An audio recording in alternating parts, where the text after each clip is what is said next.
Mr. S. I wouldn't say he woke me up with, but I would say that I woke up to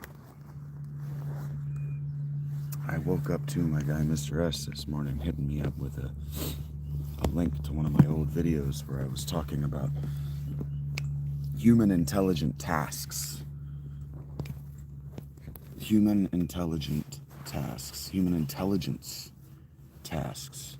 Tasks that corporations require doing, right? That require human intelligence. Because for whatever reason, AI can't do them.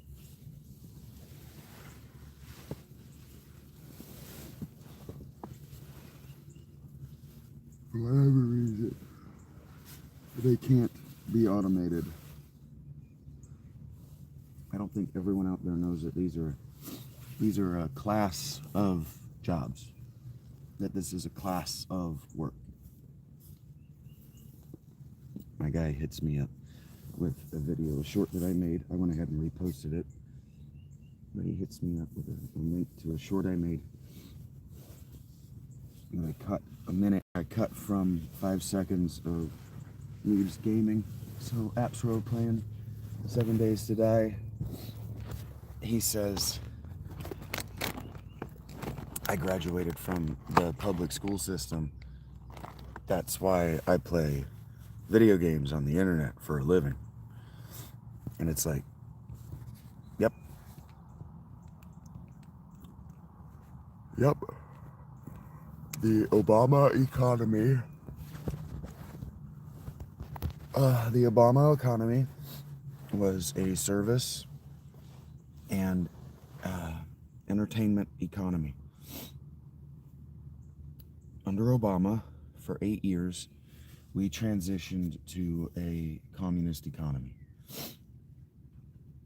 What I mean by that is that we transferred to a lowest common denominator economy. We transferred into a three-tier social hierarchy based on wealth. So you had the owners, the consumers, and the producers. The producers are slaves. There's no maker class that bridges the top and the bottom in this economy. The producers are slaves. They make your hamburgers. They assemble your junk, right? They drive your junk from place to place. They bring your junk to you, right? They serve you when you go out to buy junk. Lowest common denominator, service sector. Hey, Leslie. This was the broadest part of the economy in the Obama economy. And then you have the people that had the money necessary to just consume, to buy shit. They had jobs, but they also had the leisure time necessary to enjoy things like cruises, family vacations, tourism. Good morning, Poke.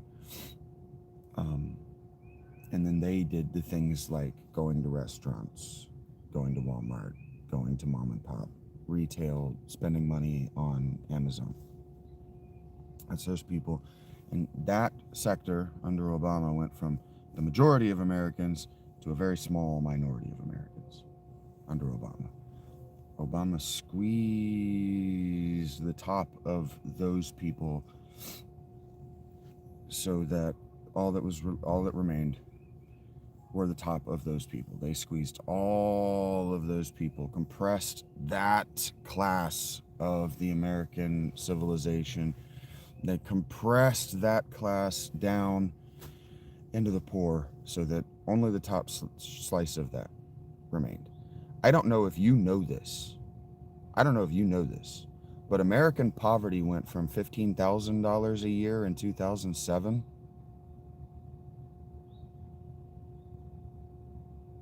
to $125,000 a year. If you make fewer than $125,000 a year, you live in poverty in the United States. since 2008. Now, you might say to yourself, oh, but 2008 was the market crash. That's not Obama's fault.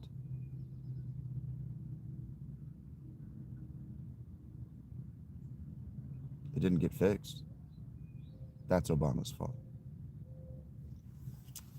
That the gap went so far in so few years. 15 to 125,000 is an order of magnitude.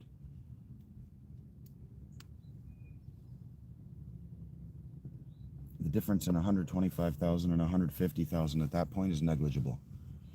No middle class.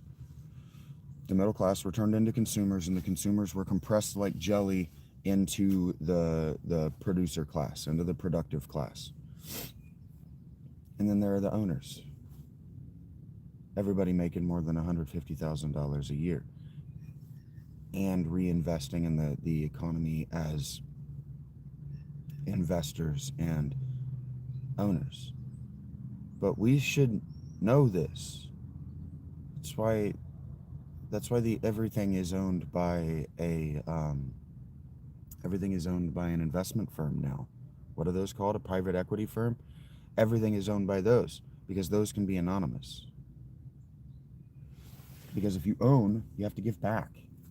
But if an AI owns a corporation, then the AI can say, well, the most efficient thing to do is treat the slaves like slaves. Who cares what they need in order to survive? That was the thing about the Obama economy, is the whole time we were saying, yeah, but wait a minute, there are too many people working at McDonald's for McDonald's to pay us all adequately. And then Obama goes, well, we'll just force McDonald's to raise their wage. And McDonald's went, wait a minute, we're going to go out of business if we have to have all of these people employed and pay them this wage. And so the response was 15 hours a week. And then everybody had to have 3 jobs in order to make 40 hours a week. And that was the thing nobody was talking about. Is, yeah, everybody's got 3 jobs, but they're working 15 hours a week at each one of them. How exhausting is that really, when they don't actually line up and you only are doing 5 days of work? It's not that exhausting. It's just annoying. That's what we were complaining about for 8 years of the Obama economy. That's why we didn't actually fix anything, because nobody was working more than 40 hours a week. The wage, the 40-hour-a-week wage was there. Well, yeah, the gas prices in town are $4.19 because ExxonMobil knows that they don't have to sell you American oil yet. They don't have to sell you American gasoline, so they're not gonna.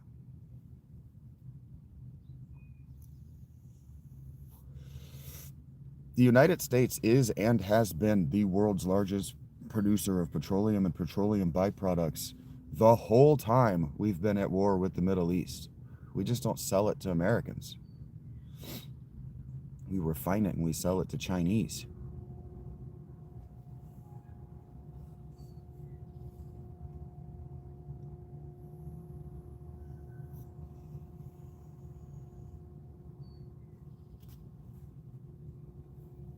And so I don't think people are aware that the human intelligent task reduction already happened. When did work ever pay more than rent and food?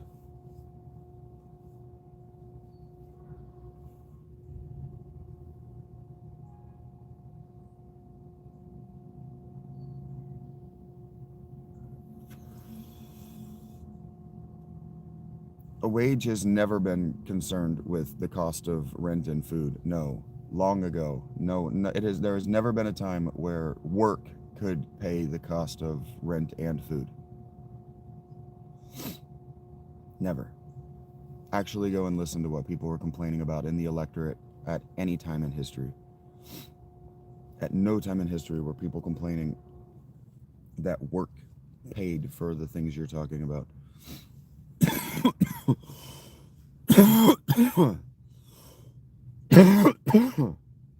The so-called working class have always thought better of themselves than their wage.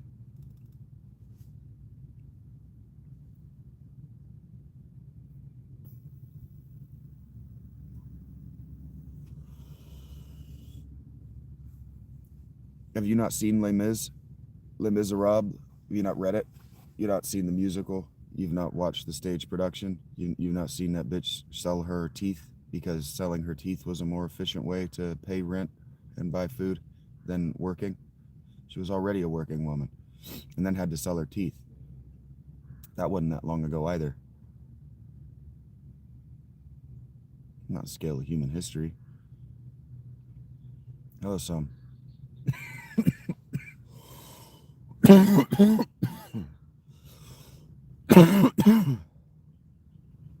If you say so, Churchy. I'm fine. I'm amused by people who don't do human intelligent work talking to me about not working.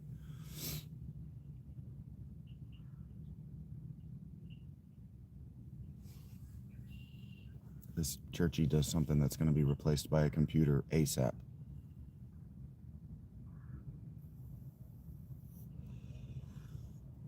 Because Churchy talks too much, knows too little, and produces not enough.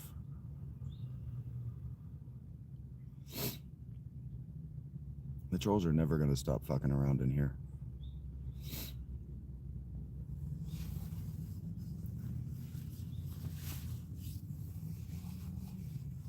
Gotta remember that trolls are at least 85% of the internet.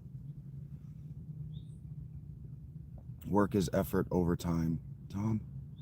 Work is defined as effort over time.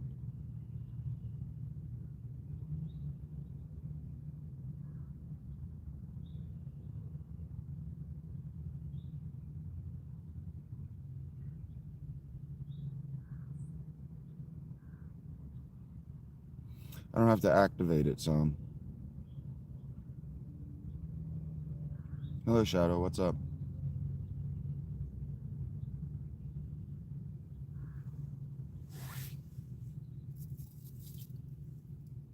Yeah, it's cold today. The high is only going to get up into the 40s, and I'm not excited about it. I didn't bring anything to munch on here into the tent. I took off my damn lightweight hoodie, and it has just turned out to be a fucking mistake. I'm doing this morning, one moment at a time. Shadow. That's how I'm doing this moment. Yes, I'm near the Arctic Circle, Derek. That's why I'm dressed so lightly. I'm complaining about taking off my light hoodie.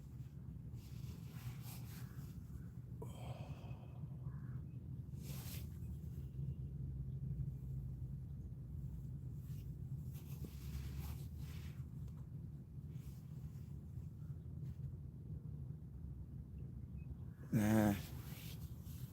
It's just being March. Next month it's gonna be warm and rainy. Yeah, it's in the 30s. I don't want a heated blanket. A heated blanket will set my tent on fire. What's it matter to you, Tom?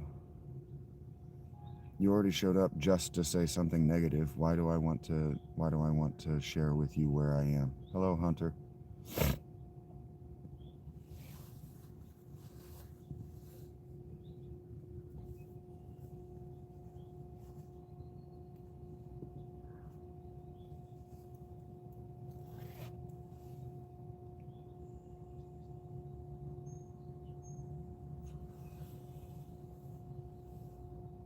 A bonfire would be illegal. Good morning, Deborah. I'm fine. How are you?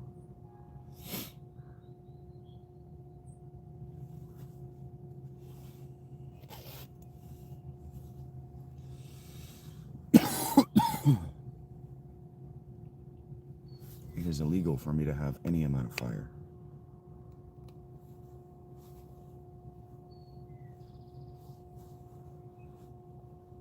I have permission to be here. I do not have permit to have a fire pit.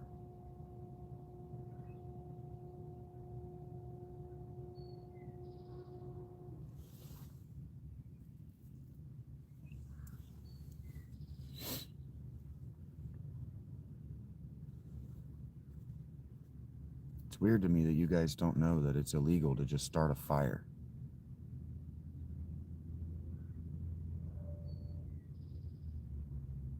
Even in the country.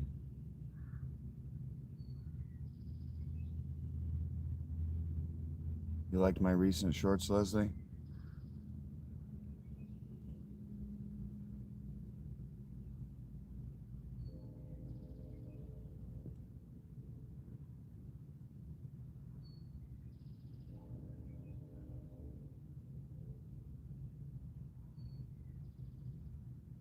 Yes, it's illegal.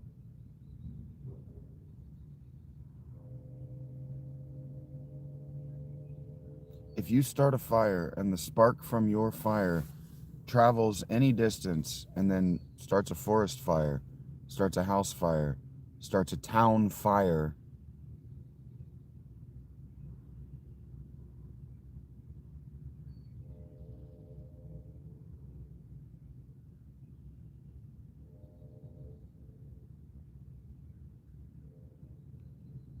that's correct, Poke.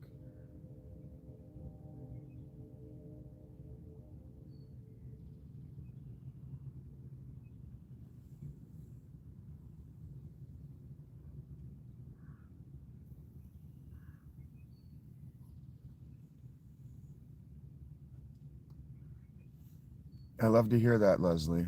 What you can get away with and what the letter of the law actually says are different things.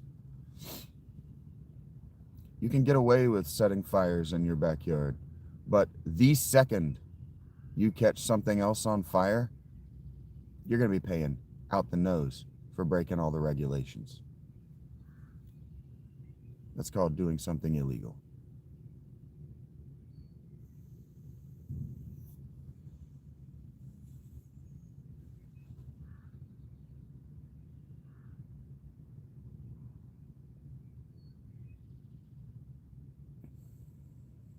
Just because it's illegal doesn't mean that you'll spend your life in jail for it.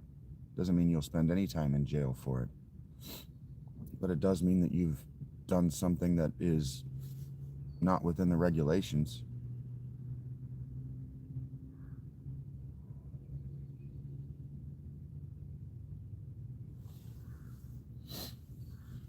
So again, I have permission to be here. I do not have a permit to start a fire. I am not in a place that is safe to start fires. I am surrounded by dead grass and leaves. A single spark kicks off on my fire, and we're talking about this whole fucking ravine being foosh aflame.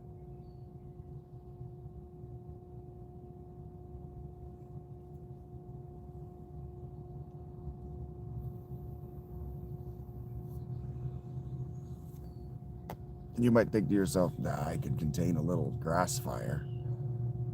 Okay? Good luck with that. That's why it's illegal. Because you can't. And getting the fire department involved for a brush fire that didn't need to be started in the first place is expensive and might cause lives. Because what happens if in the middle of putting out my stupid fucking brush fire, somebody gets in an accident that needs the jaws of life and they're fucking here?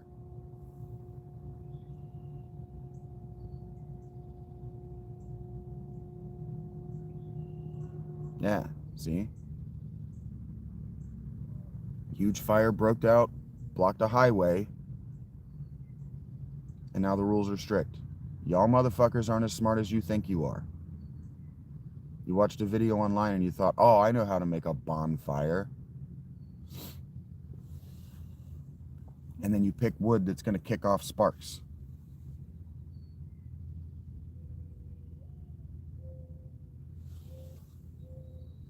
And you fuck with it so that it will make sparks because it looks so pretty. And then, oh fuck.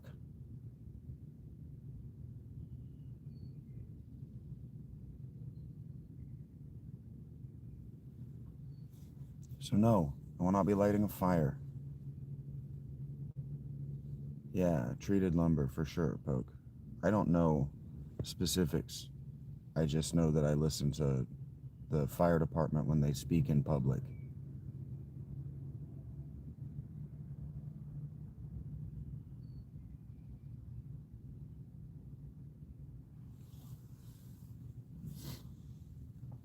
Thank you for sharing your observations, David.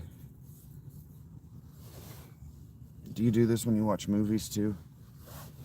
Tell the people around you what you're seeing? Oh, that guy's wearing a jacket. Look, he's wearing a jacket.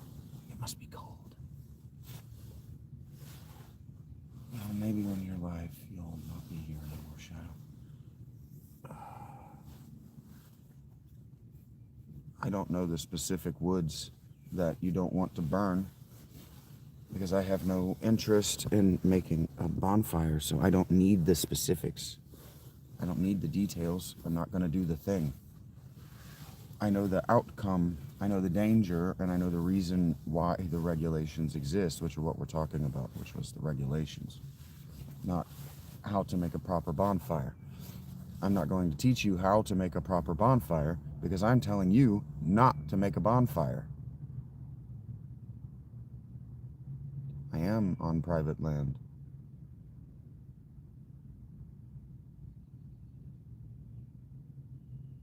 I still don't have a permit.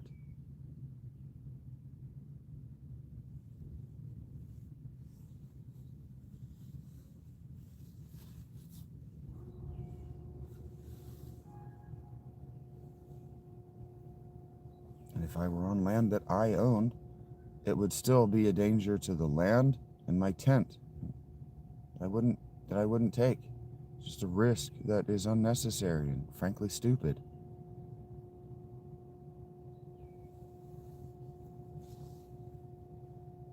I really don't know why you're arguing with me about this, son. You're most certainly wrong. Yes, you need a permit to have a fire.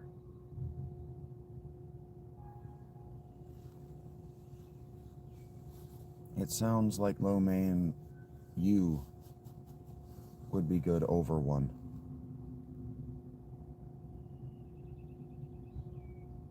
Yep.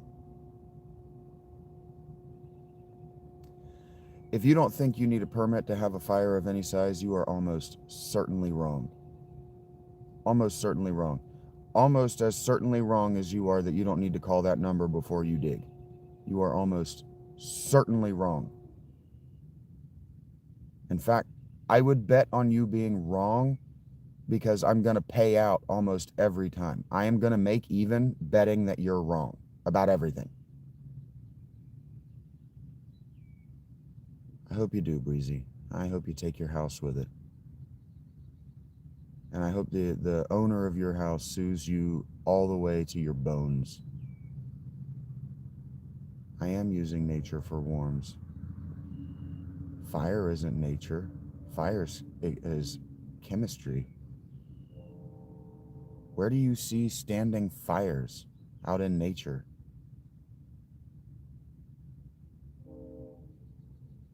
Nearly bankrupted in Poke. They will come all the way. They'll come for everything you've got.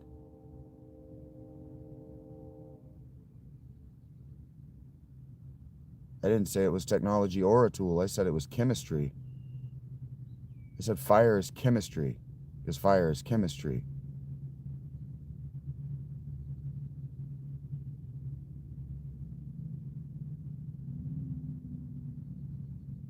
Fire is neither technology nor a tool. Fire is a chemical reaction. It's chemistry.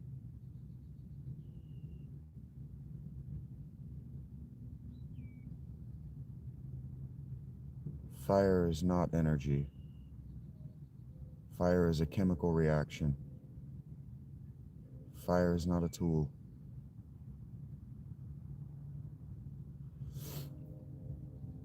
Everything is energy, but fire is not energy.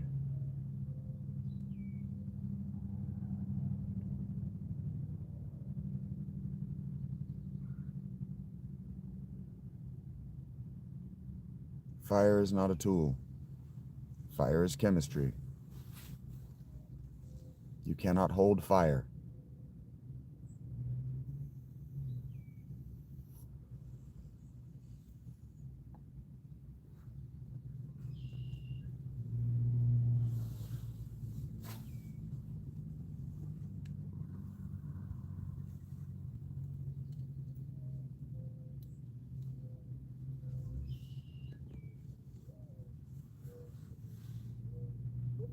Fire is not energy.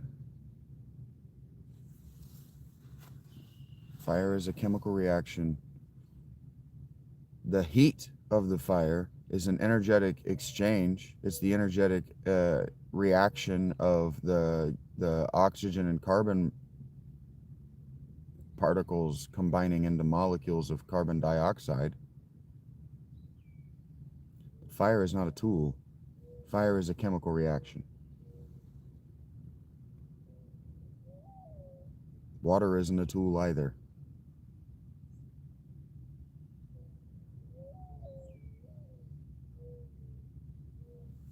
Well, yeah, Cole, because you're wrong. You're trying to say things to me and to one another that are wrong, and so I'm going to correct you. Because you're wrong and I'm right.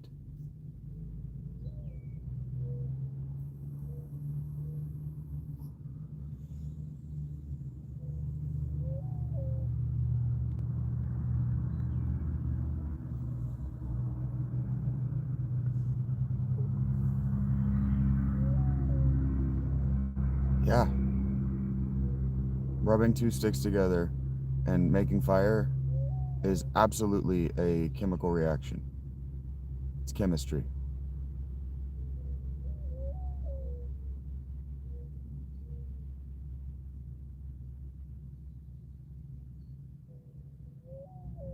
What I'm saying is actually factually correct. You rub two sticks together long enough that they're superheated and you get the chemical reaction of fire. That is chemistry.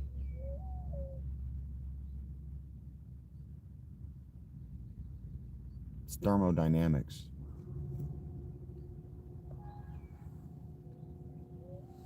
But what the fire is not is a tool. The sticks are tools. The fire is not a tool. The fire is a chemical reaction. It's not a natural reaction. It's a chemical reaction.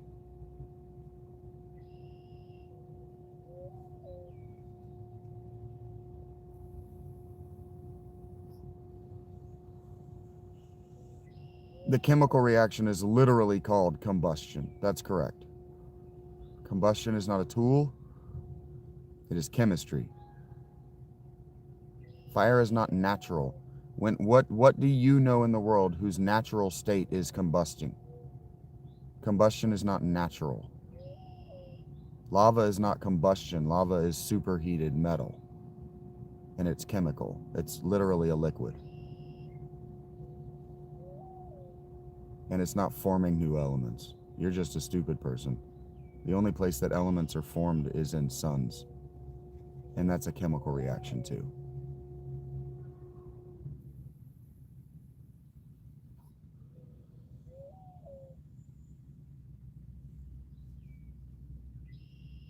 And you're wrong, Razor. You can say whatever you want, but you're wrong.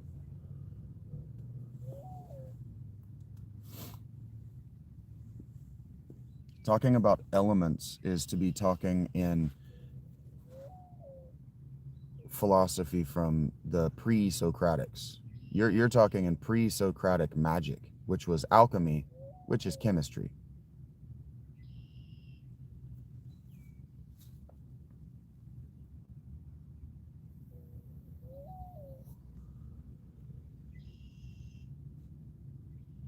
The wood stove is a tool.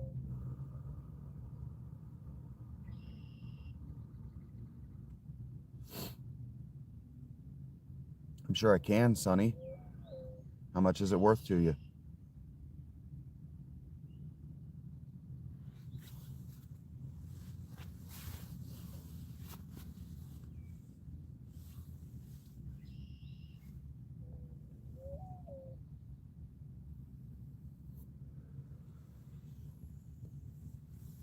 A tool for chemistry, yes.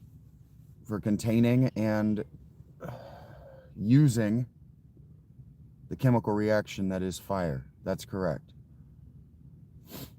The specific manner that you cook your food is called a technique, which means that everything involved, except the fire, is a technology.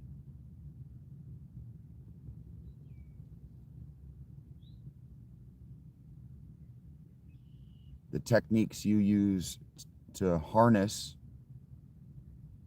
chemistry are called technology.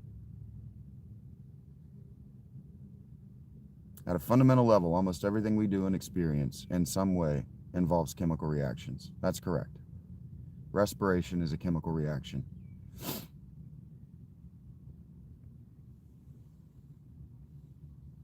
Metabolism is a chemical reaction.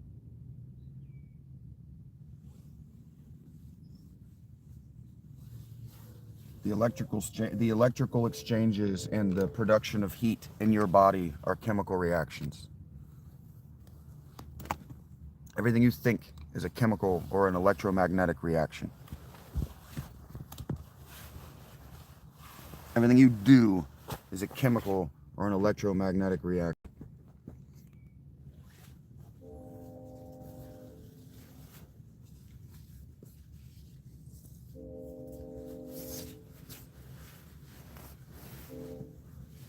Tools are fixed. They remain the tool when they are done. A combustible is called fuel. Fuel is altered in the process.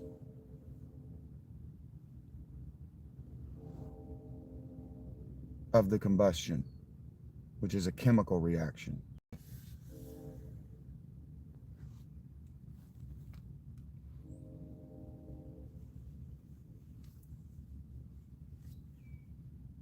You need much better categories. You take care as well, Ashley.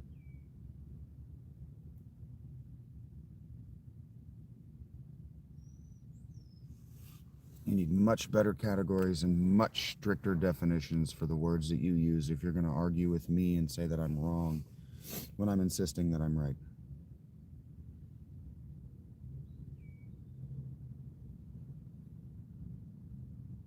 Because one thing you don't know about me is I'm willing to be wrong. But if I'm arguing with you, it's because I don't know it yet. So if you're going to tell me that I'm wrong, you're going to need much, much stricter categories. And just, you're going to have much, much better working definitions of the words you use. You're going to have to be able to recall them instantly, and they're going to have to remain the same every time you recall them. Otherwise, I'm just going to insist I'm right. Because I am.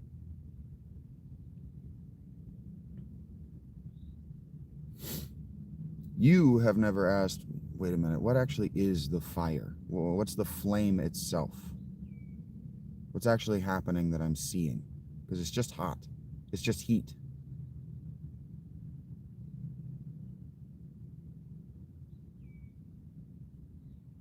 That's really cool, Poke. Yeah, the low oxygen flames that literally turn the wood that you put into them into charcoal so they will burn hotter and longer with less oxygen is cool. Yeah, that stoves are designed, means they're a technology, and what they're designed to do is control the amount of oxygen and carbon dioxide and nitrogen, the amount of gas allowed into the stove, which controls for the heat of the fire. That's technology. The fire itself is nothing. The fire is just heat. What you can see is the chemical reaction. So when you're in your chemistry class and you mix the two things together and it bubbles, that's all fire is. It's just the chemical reaction. It's not magic. It's not elemental. And lava does not make new elements. Lava is not hot or under anywhere approaching enough pressure to create new elements. That is just not what's happening down there. What's happening is that existing elements are superheated to liquid form. I didn't say fire is two different things.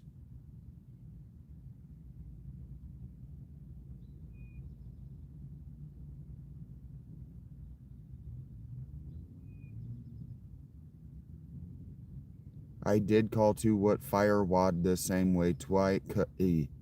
No, I didn't. What's it worth to you, 91?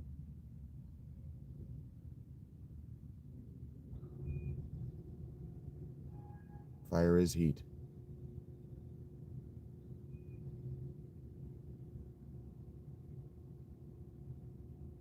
Fire is heat because it is the chemical reaction.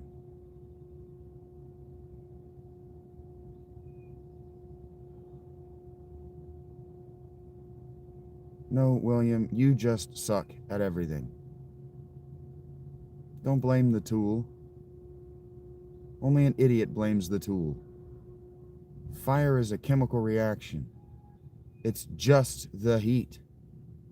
It's just the visible heat of the chemical reaction, in the same way that bubbles are just visible releases of gas.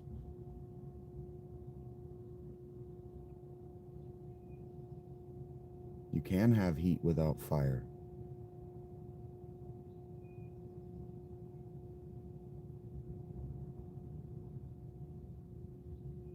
And that if people can't call two things the same, they're wrong. Yeah, you're wrong because you can't speak. Light does not have a shadow.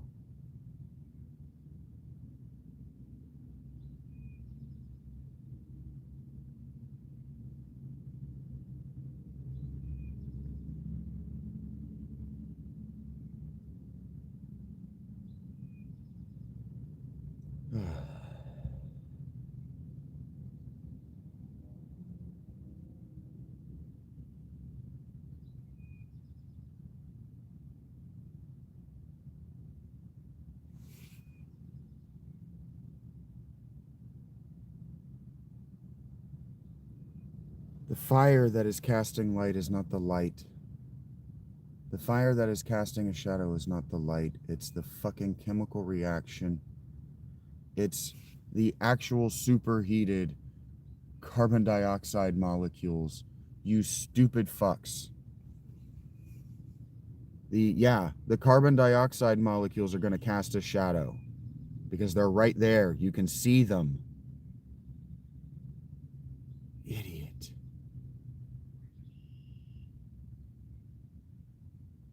Idiot.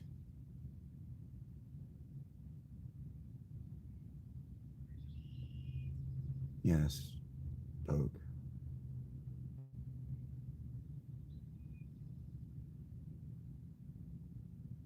No, Fred.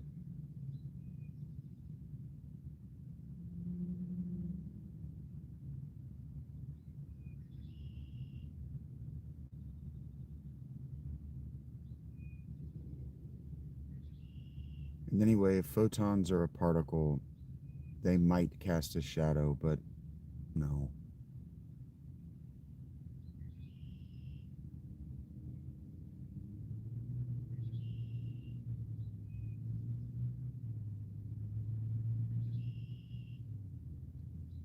Just no.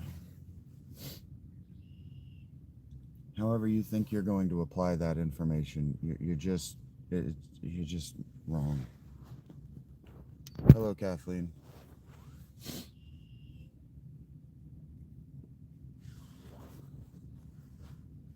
Of course, photons can interact with photons. But however you think you're going to apply that, you're just wrong. It's just trivial.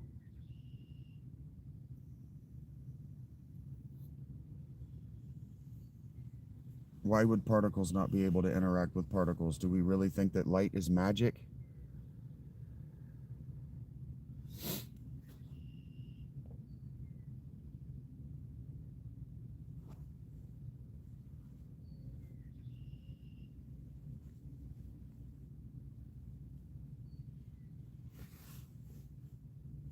They don't have mass from their perspective. Hello, Kathleen.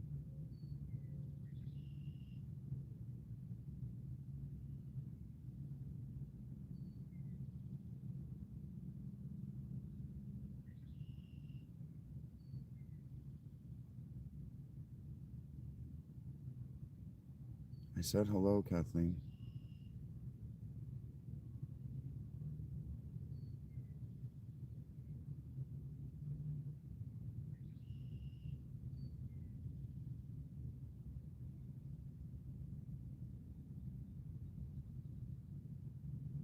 Same morning as always, Kathleen.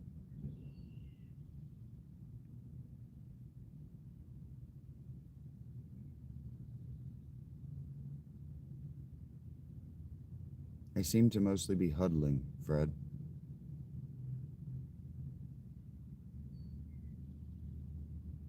Fire is a chemical reaction.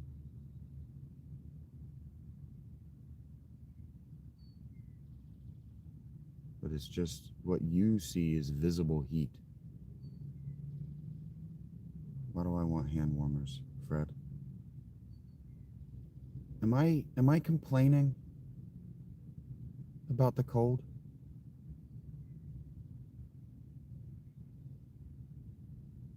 Yeah, you're not supposed to do math before noon.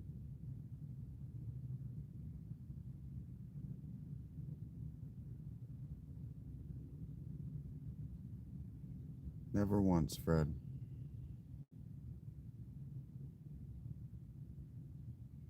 I don't remember complaining about being cold, Leslie. I remember spending a bunch of time yesterday talking about how, and even complaining about the coming warm, how it's going to be warm soon. I remember complaining about it. What about him, William? Who said I'm outside?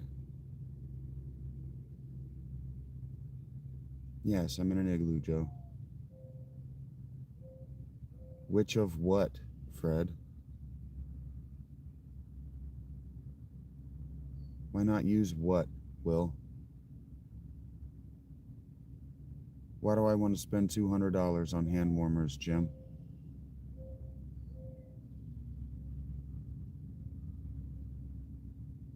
Why do I want hot rocks?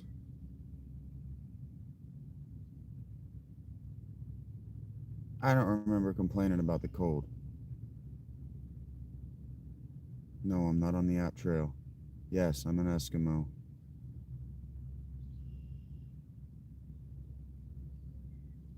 Thank you for the reminder, Scott. Because it seemed like the thing to do to get people to ask me questions on YouTube, SMF Mania. What's the point indeed?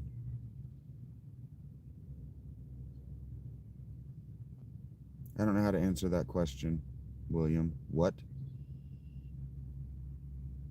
For sure, Poke. No, I'm not in the Philly area, Cole.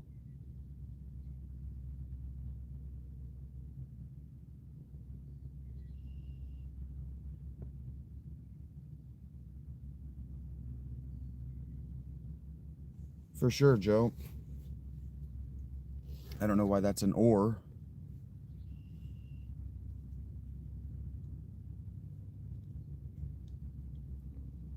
Well, there you go, Scott.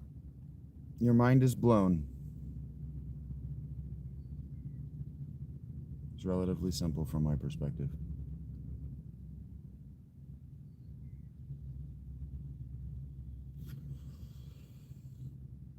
What's going on here, Jeff, is I'm trying to figure out how I'm going to make $40 a week on weed.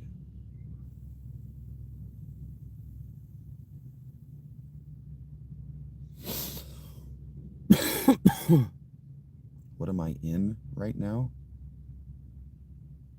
Yes, this is THC.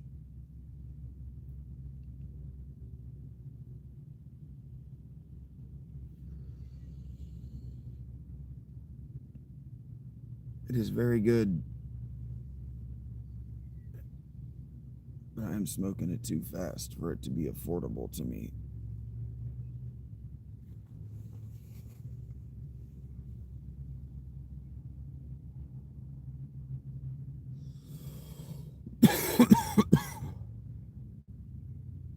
It used to be Delta 8. I don't know what I need good luck with, Jeff.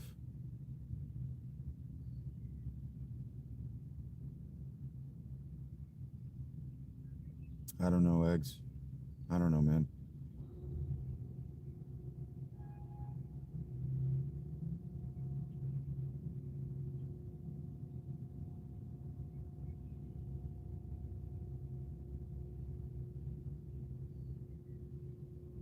Nate, I'm not certain that's a complete sentence.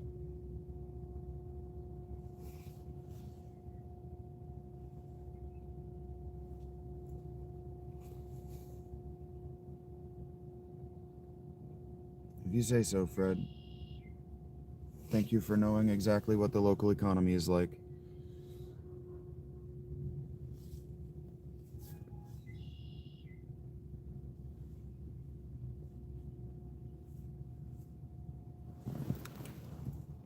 If you say so, Bill.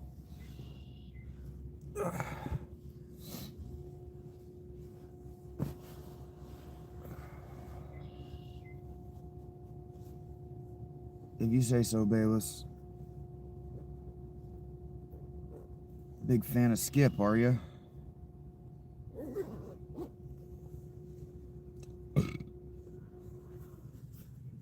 Where in the world is Shaggy Philalitheia?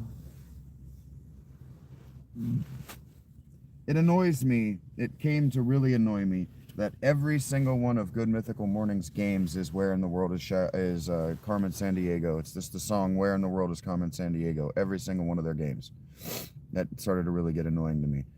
They're supposed to be musicians and artists and comedians and funny, and they have all these writers, and they can't come up with a different jingle than Where in the World is Carmen Sandiego? Come on, guys.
Probably, Puck.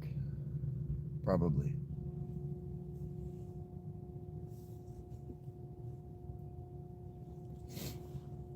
Will is someone else's friend. Moderate disapproval is the state I'm in, Cole.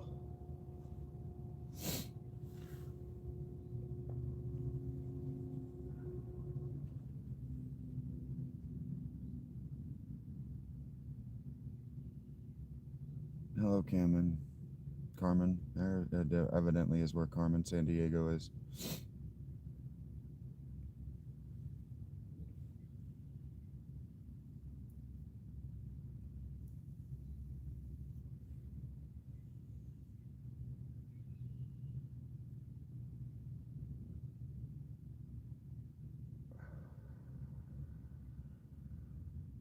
The money's not going to hell, Richard.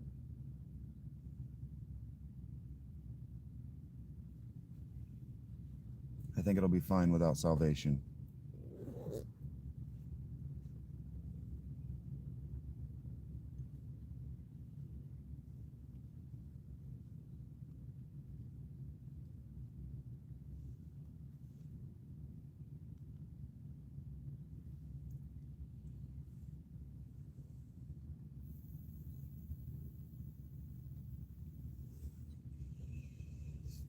Hey, to each over their own.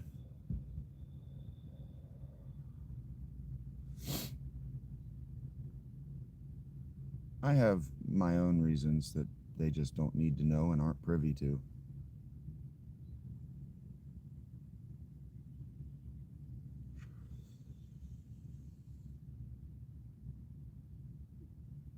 Yeah, I was about to say, Fred is a whole John Maynard Keynes up in this bitch. Make me, Alex. Dick is letting me know that it's all good. Maybe I will, Alex.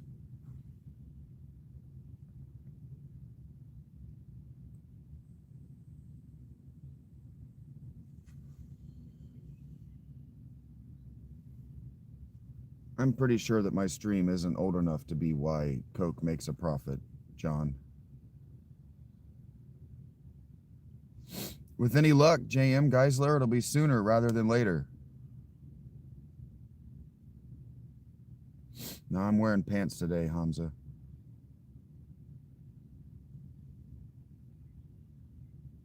Okay, Trishy. Thank you.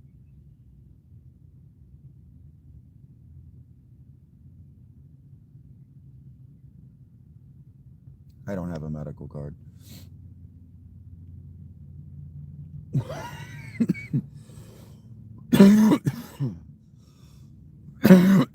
Thank you, John.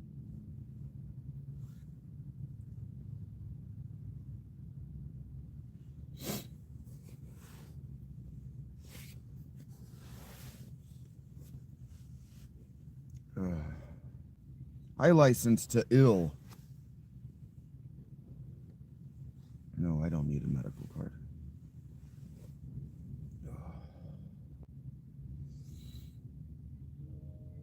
The members know that I am doing my very best to manage my chemical dependency and desire for addiction.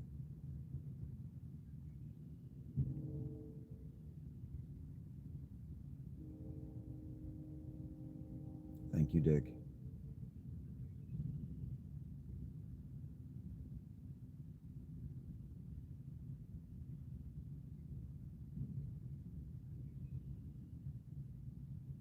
I don't know the muffs.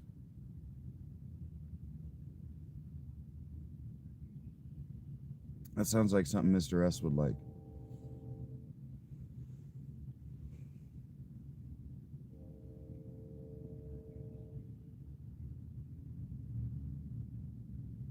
Yeah, I figured that would land with you, Les. Ain't Life Grand is another meme. It's a quote from another time. I don't know what it's from. It's from a movie. Might even be from a book. Might even be from a stage play. Who knows? Hello, Predator. If you say so, Jim. Maybe Johnny Depp has a Shaggy Philalitheia demeanor. Maybe Johnny Depp's not a real person.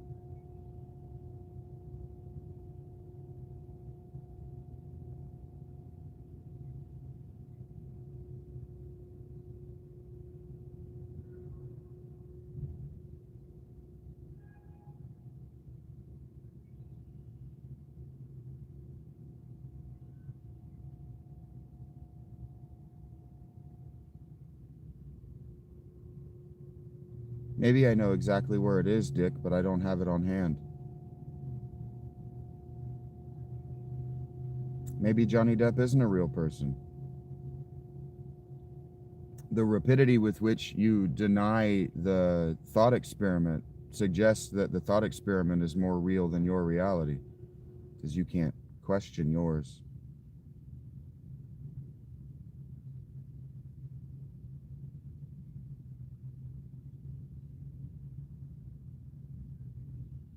To begin with, is Johnny Depp even his real name?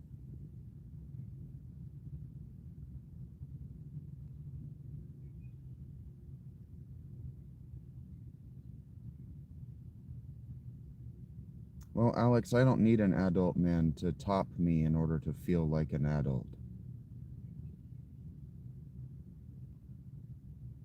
Someday you'll pull the dick out of your ass and you'll realize that that isn't adulthood.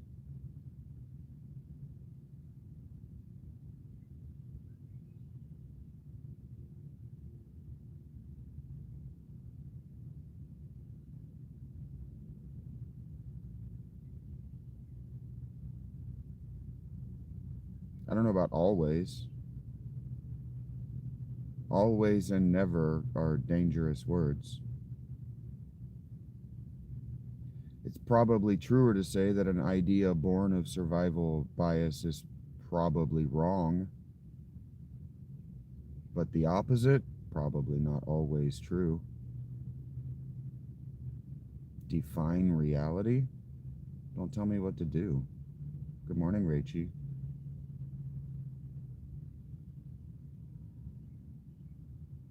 Look at where you're at in life, Dick.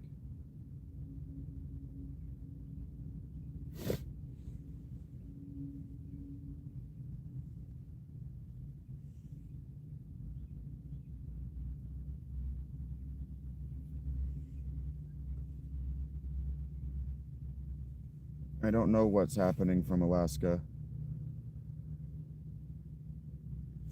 Good morning, Rachie.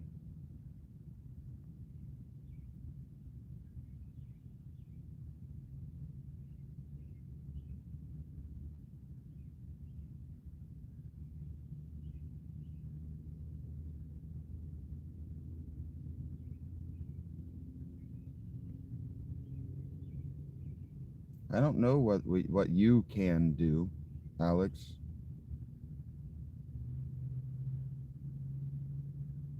But I can easily stop talking to you if that's what you want.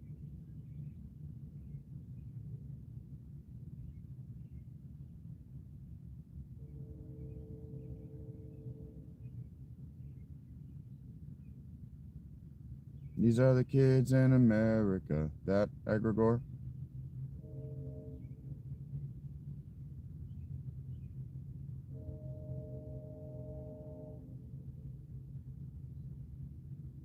You say so, Jim. I am aware that that song exists, but I don't know that I don't know that I know it. I know that part.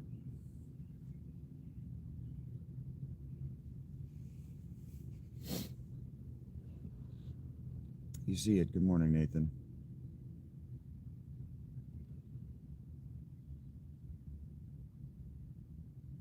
What are you laughing at so early, Rachel?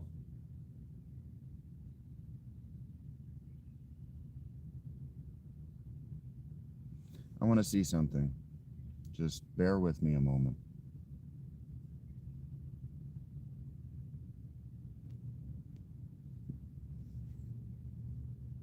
Give it about 15 seconds and let me know if this affects the stream on your end. I forgot to charge my external battery yesterday and it had less battery than it said it did.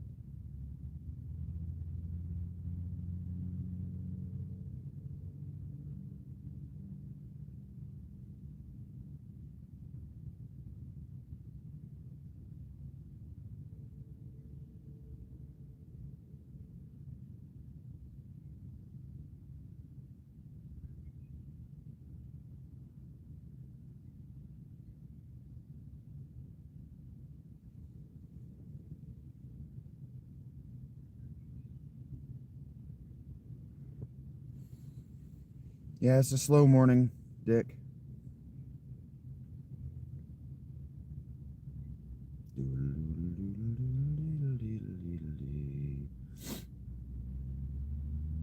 I might have one or two tunes in me, Rach, if you ask nicely.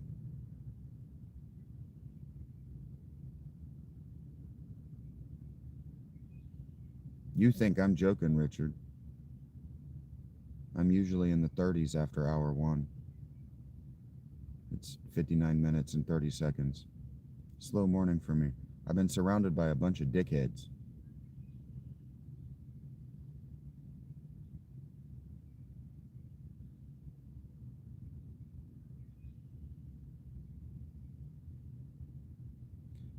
You brought it up, and now you're trying to condescend to me with it? With your ironic and sarcastic bullshit?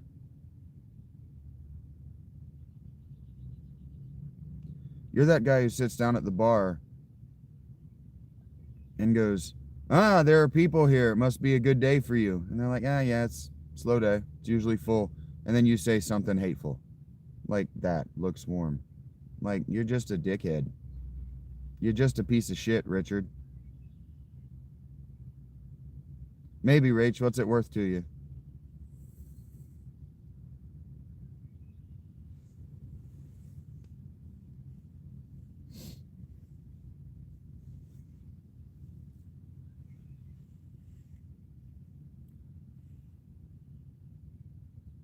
Don't tell me what. Oh, my batteries are dying. Because I didn't charge anything yesterday. Because I didn't get out of the tent till late. Because I didn't feel like moving yesterday. Maybe I had a case of the Mondays. Had nothing to do with it being Monday. Had absolutely nothing to do with it being Monday. I might have exactly one because my right headphone is reading 0%. I seem to recognize your face, haunting, familiar yet I can't seem to place it. I not find a candle of thought to light your name. Lifetimes of catching up with me.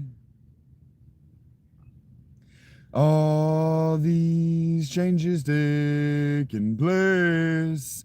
I wish I'd seen the place, but no one's ever taken me. Hearts and thoughts they fade, fade away. Hearts and thoughts they fade, fade away. I swear I recognize your breath. Memories like fingerprints are slowly raising. Me you wouldn't recall, for I'm not my farmer. It's hard when you're stuck upon that shelf. I changed by not changing at all. Small town predicts my fate. That's what no one wants to see. But I just wanna scream, hello. My God, it's been so long. Never dreamed you'd return. But now here you are, and here I am. Hearts and thoughts, they fade away. Hearts and thoughts, they fade, fade away. Hearts and thoughts, they fade, fade away. Hearts and thoughts, they fade away. Hearts and thoughts, they fade, fade away. Hearts and thoughts, they fade, fade away. Hearts and thoughts, they fade, fade away. Hearts and thoughts, they fade.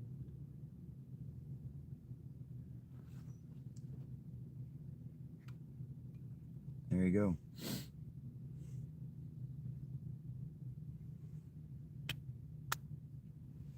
Headphone lid died. North side stars coming on down, waiting on the meeting ground for me. Oh, down for me. Yeah, you're welcome, Rachel.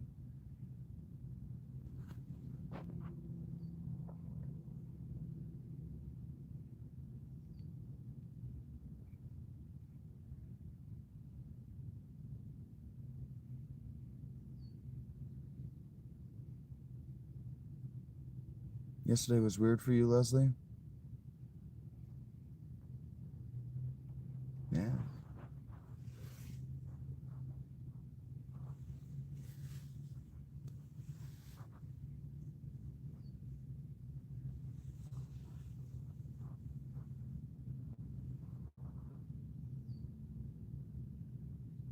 You want to talk about it?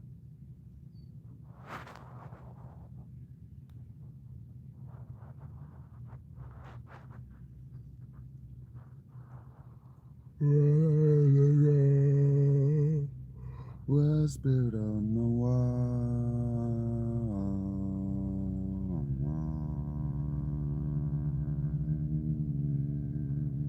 They said it's cold outside, waiting on the meeting ground for me, down for me.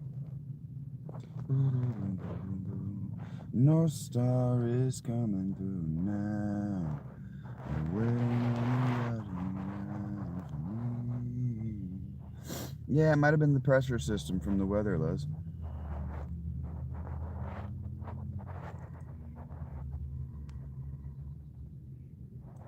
I'm waiting on the yarding ground for me, down for me.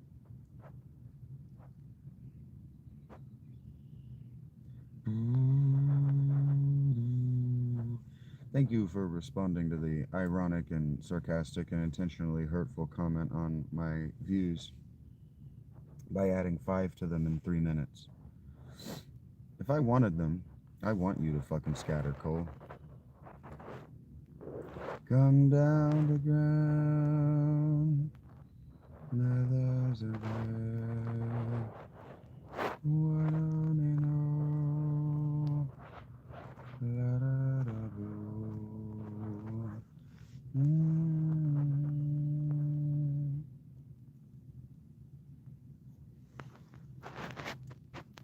I'm sorry to hear you had no motivation. I was kind of going through similar yesterday. You and I, we could expire right here and now, and no one would know. I can't clean this blood off my hands, I can't clean the stains out, I tried. And maybe if we look ahead, we could clean this thing to the side.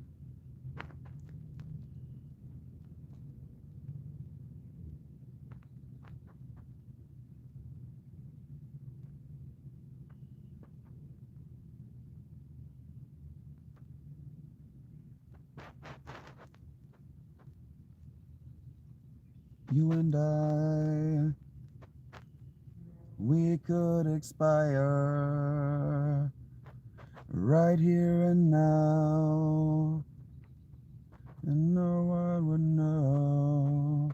Our count starts beginning to slow. Wash the blood and blood from my ground. What is besides me is slow. Death has been shining so slime.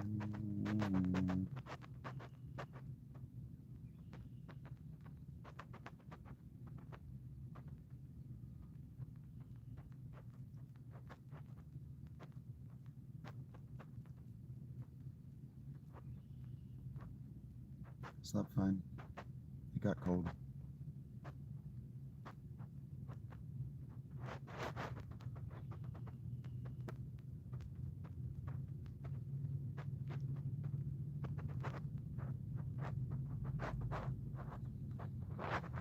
Yeah, we have our good and our bad. Just blah. Yeah.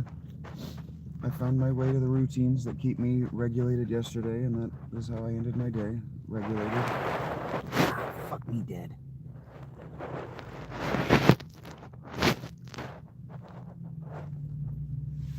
Not today. You're gonna miss shit if you do that today, Rach. I didn't bring my external, so once this gets down low enough that it starts to make me anxious and it gets warm enough that I feel like putting my feet in my shoes and my headphones are dead, let's get the fuck out of here and get to Panera. I get a to-go sandwich from Pizza Cottage. I'm not going to want to sit there and listen to their music for very long.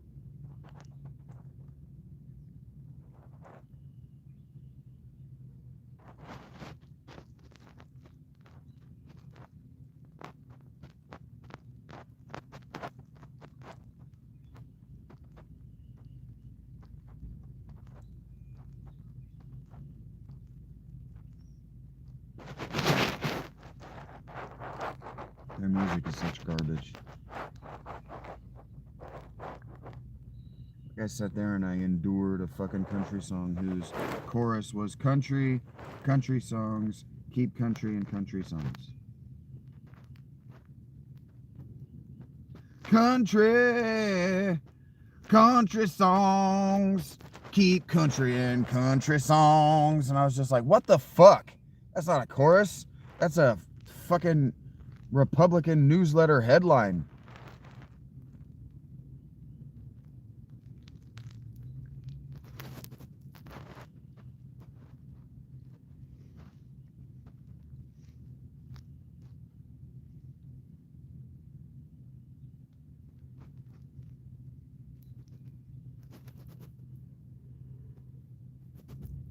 Ugh.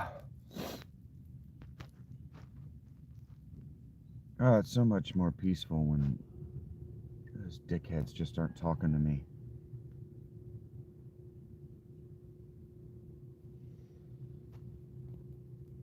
Just don't you fucking tell me what to do, Rach. I brought Oliver on all of us by mentioning it. I'm sorry. That one's on me.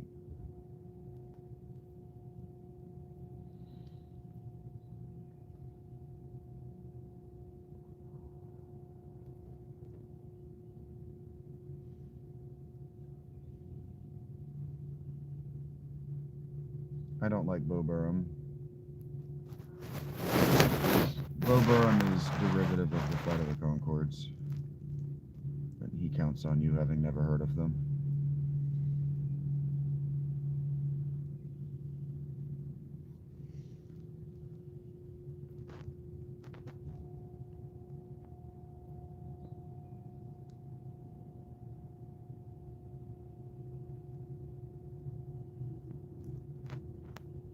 Okay, Skippy. You and everyone else.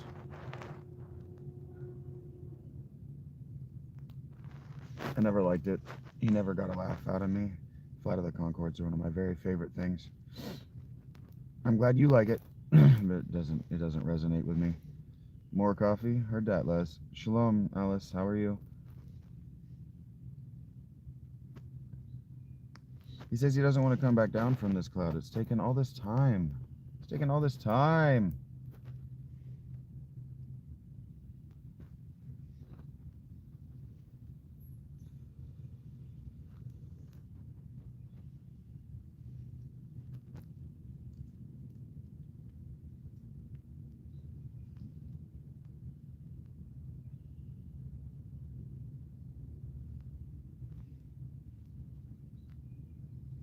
Maybe Johnny Depp looks like me.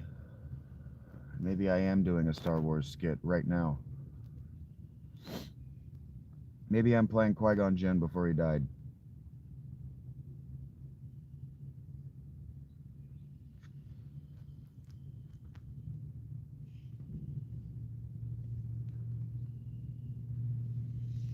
Shalom is a pretty good way to test people, Alice.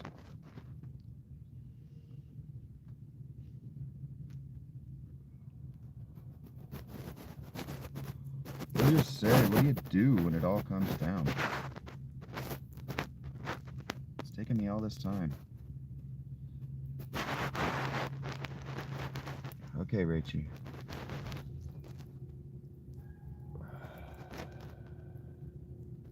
Junga hungry.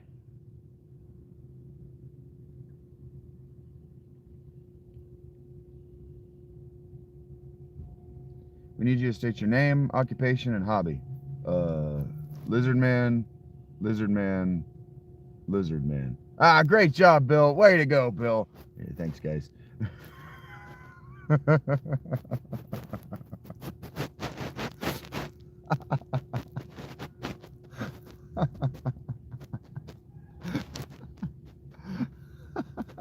Well, it always seemed like Race was the more present parent.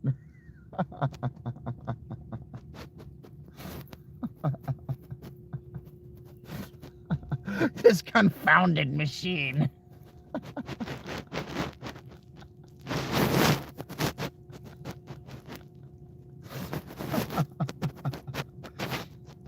Rach knows what's happening. Do I want some money for food? Define want, trash.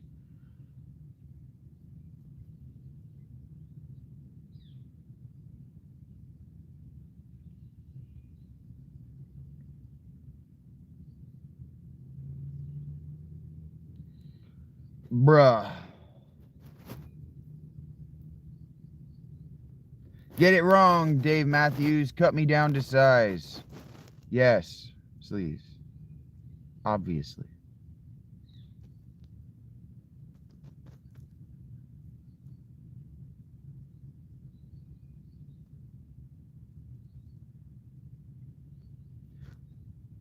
Who knows, Rachy? He hurts my throat right now, brah. Genuinely is not a good definition of want, trash.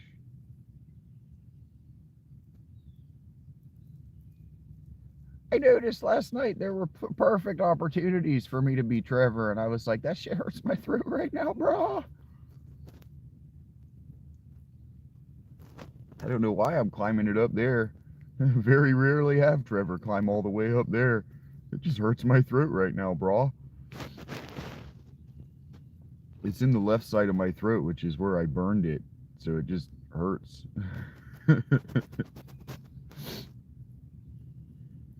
Hey, the shelf in the room has been the way of holding me and letting me stay. This song is better as Goofy.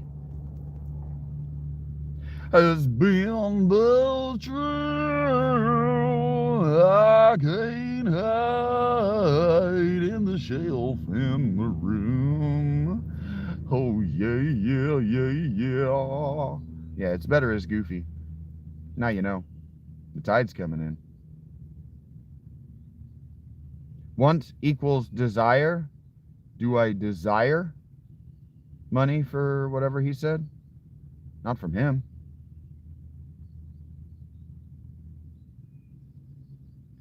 I've moved on from that, Dave. Keep up, bro. We're now on the shelf in the room, bruh. Look what you've done, Rachel. I don't know. I think he means that we're going to be left with the detritus of more viewers. Is there any way? Yeah, I was talking earlier about how when large numbers of people come in and then they know, oh, this isn't for me, and so they leave, we're left with the 15% that are just like, oh, I can ruin this guy's day, and if I can't fuck up his day, I can definitely fuck up the days of 12 other people. Like Don Chodel, for example. Good call on that one, Eggs. High pitch Trevor is a SpongeBob meme? I don't know what that means, brah. I think that's what he meant, Rachy, because I was talking about it earlier. I don't know off the top of my head whether he was here for that, but I was talking about it. We're just gonna ride the wave, you know? Oh no, don't stop.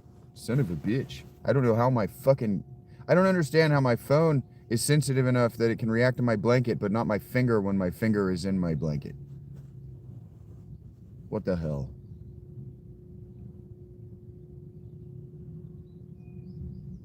They open the floodgates. They release the crap in. It's not a good pun, but it happened. Just relax into it and hit that like button if you're here and haven't already. Yeah. They poops wherever they goes. They're like the enemies in The Binding of Isaac. These little poopies. You gotta cry on them to make them leave. You see? You see? One of the things that I really do want to do for the channel is go, hey.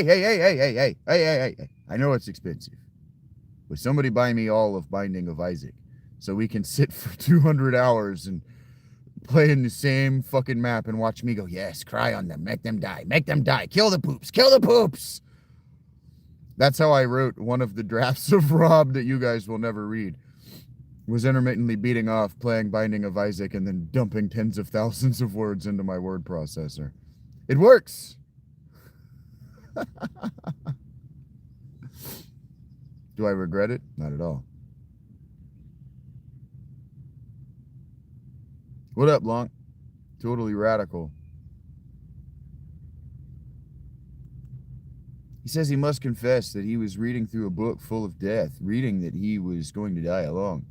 It was good. We'll be laid to rest. Anywhere we want to go.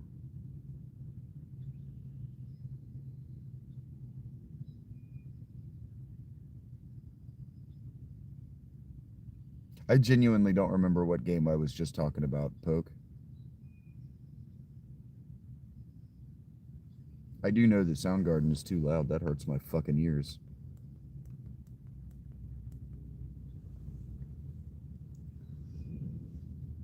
I genuinely don't remember what I was just talking about.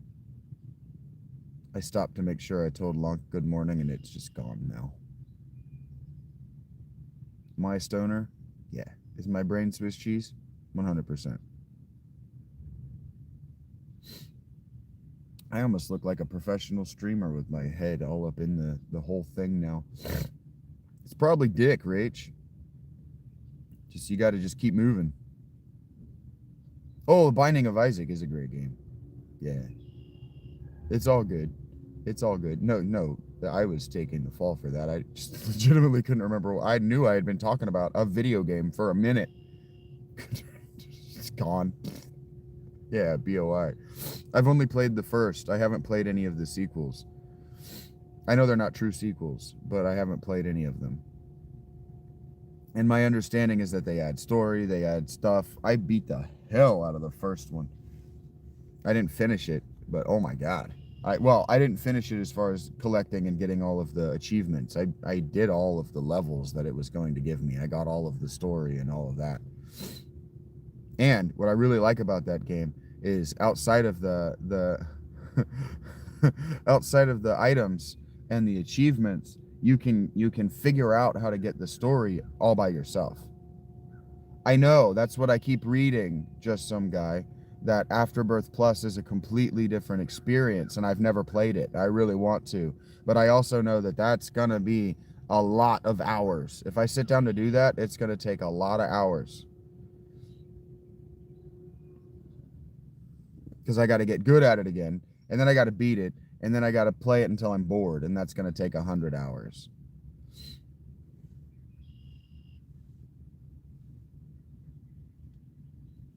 And 100 hours, 4 or 5 hours a day, is going to take a month.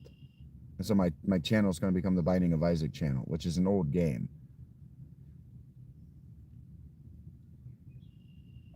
So that just has to go somewhere on a back burner. Maybe on a shelf.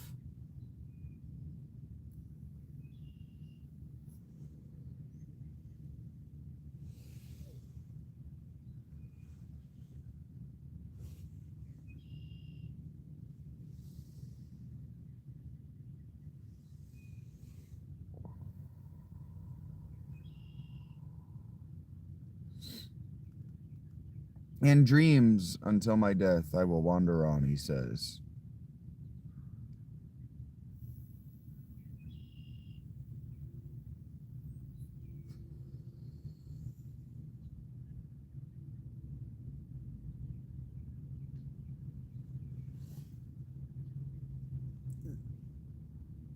Room by room, patiently, I'll wait for you there, he says. So weird to me that somebody wanted to, not just somebody, but multiple people wanted to argue with me about what combustion is. They think fire is a physical thing, like an object. But it's the natural state of things to be combusted. And then a guy's argument was that lava makes new elements. Just none of that's right. And the confidence with which they argued it.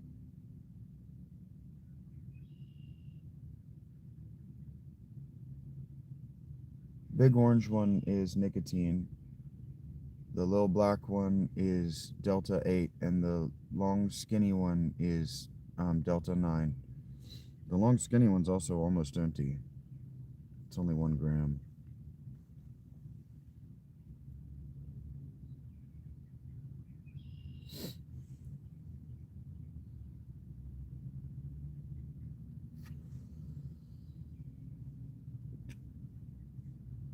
I like to just smoke a low dosage all day because I enjoy the act of smoking. That's why my voice sounds the way it does. That's why I sound so damn froggy and my high notes are so tenuous and hurt. The whole top portion of my throat is just burnt and raw right now from introducing a new product. Happens every time I introduce just a new product, and then it'll heal, and then I'll have to work through it again. Have to get those notes back and work up that strength. And yeah, the inside of my mouth is just a gross amount of scar tissue. Say lovey. I wanted to be a rock star, and this is why they sound the way they do. I wouldn't recommend it, Les. It's bad for you. Especially these disposable THC vapes. These don't have a heat setting. The Delta 8s, they have a heat setting on the coil, so I can turn it way down, and they have a warm-up feature. So I can warm it up so that the coil is the temperature that I'm going to hit it at. So I can make these as low as possible so they don't do nearly so much damage.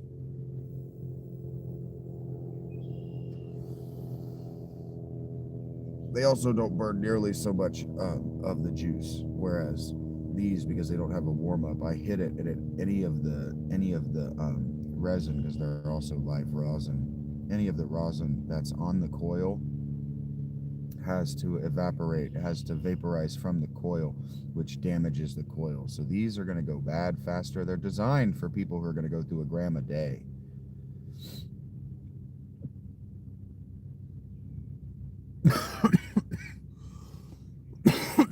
Thank you, Rachel and Oliver, for your contributions.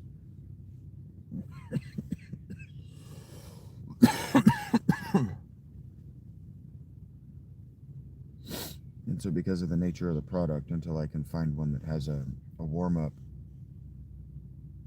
it's just going to take me some time. It's going to be expensive for a few months.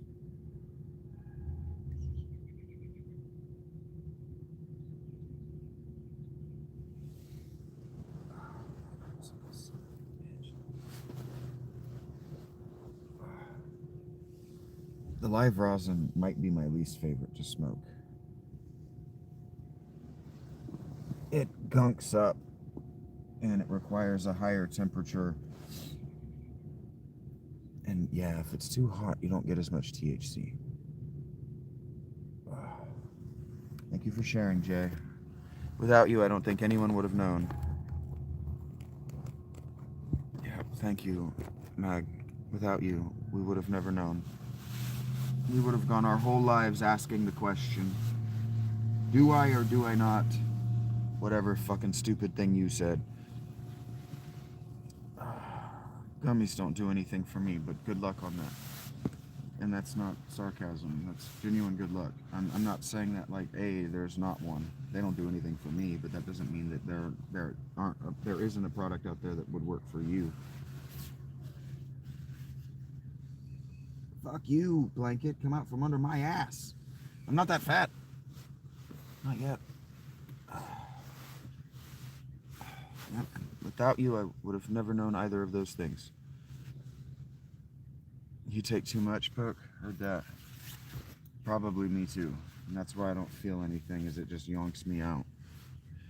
It gives me a body high that says, now would be a perfect time for a nap. And I go, you know what? I don't have enough inhibitions, so I'm going to do that.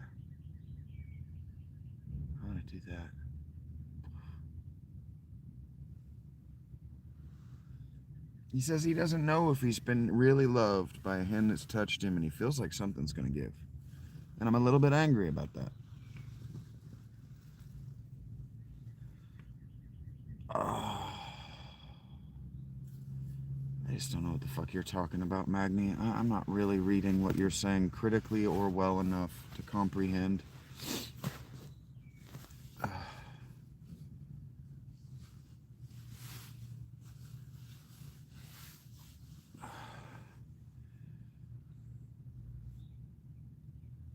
It can, Leslie.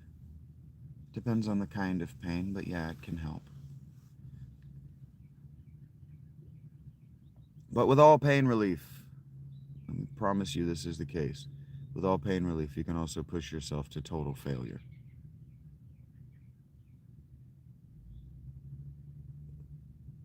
What relevance is there whether I do or don't, and how would I know, Magni? And again, why is it relevant to you? I don't know a I don't know a seether.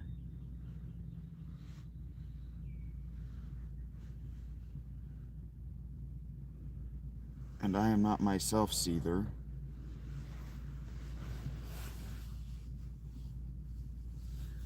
And if you don't know what you're talking about, then I have a closer connection to the gods than you do. So I don't...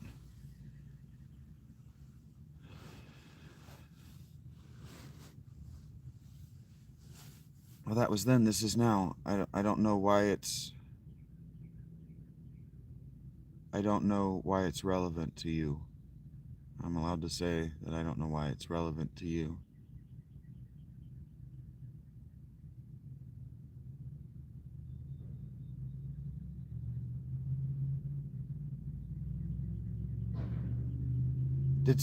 Rachel, did someone really just say to me, "Oh brother, where art thou?"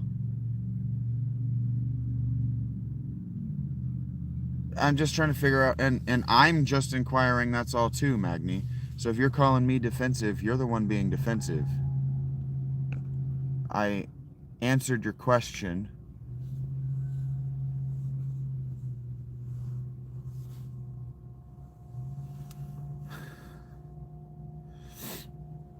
And then I inquired of you why it's relevant to you, and you're all... The just inquiring, that's all, is an accusation that I'm being defensive. And again, and if is a conditional. So when I said, if you feel like I'm being defensive, and then you make the defensive move, I'm not calling you defensive. So if you think I'm being defensive, then the rest of my sentence tracks. I know you do, Rach. That's why I asked you. Don't tell me what to do, Big Motion. Hello, Big Worm. You're 2 episodes late. Or I was here 2 episodes early. I guess it depends on your perspective.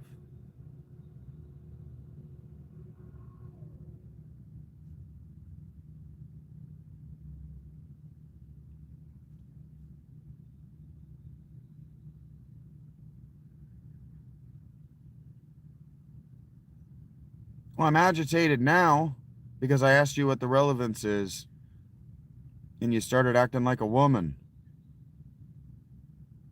You watched it last week, Les?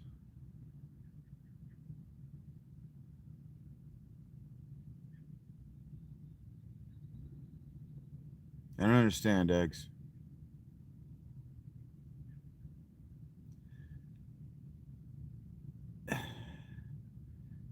Okay, so if you ask me a question, and I ask you a question, and the answer to the question is, oh, we once had a conversation about this, and the answer to your immediate question was, no, I do not have a connection to the Norse gods because I don't know a seether, and I'm not a seether. But if you don't know what a seether is, then I have a closer connection than you. Why is it relevant to you? Sets you off in such a way that you think that our paths have diverged. You diverged from my path at the introductory.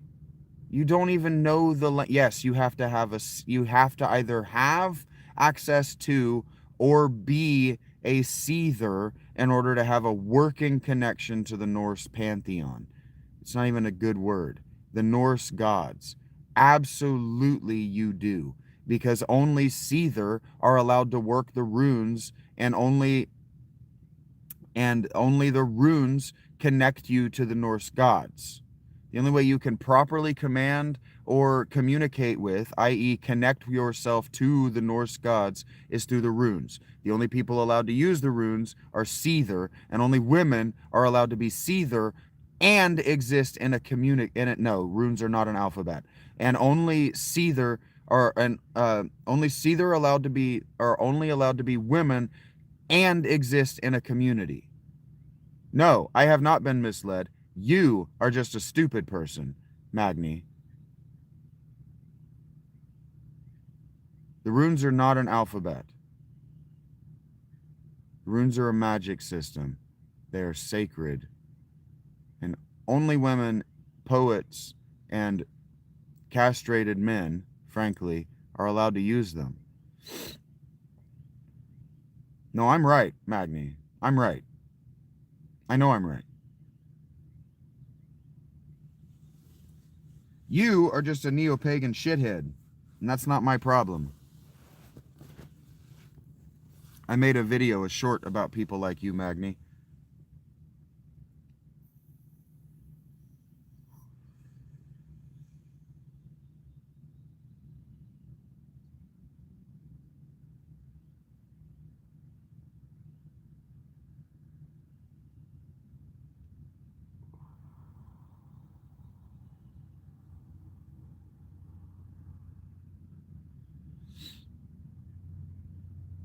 Yeah, you're a neo-pagan, Magni. You're a neo-pagan shithead. You're a dumbass who doesn't know anything, and Iceland doesn't connect you to the Norse gods.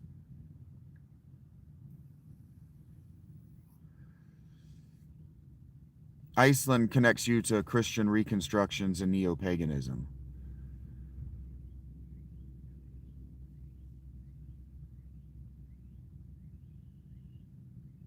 I guarantee you have not read the Eddas of Snorri Sturluson. I guarantee you haven't.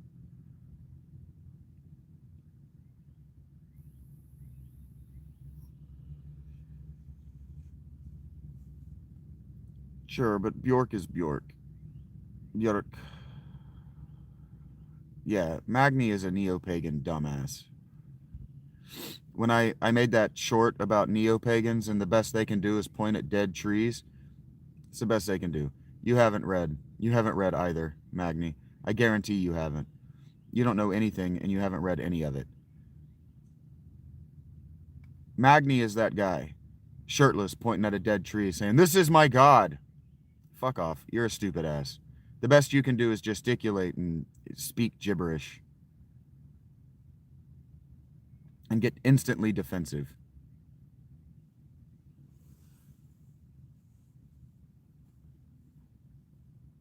Stupid fuck thinks that being born in a landmass that's been Christian for longer than it was ever Norse connects him to the Nordic tradition, and that he just gets to make up bullshit because he read a bunch of neo-pagan garbage.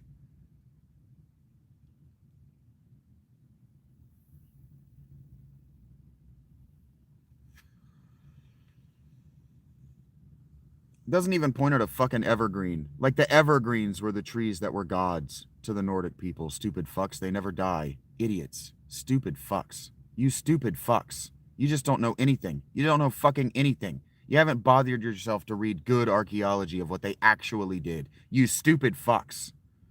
Neo-pagan pointing to a dead tree. Oh, this is the dying and rising god. Shut the fuck up. It doesn't rise from anything. You stupid fuck. God damn it.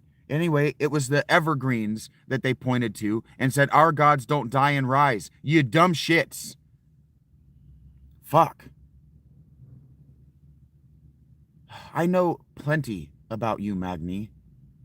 I probably know more about what Icelandic people are like than you do because I follow multiple Scandinavian sociologists.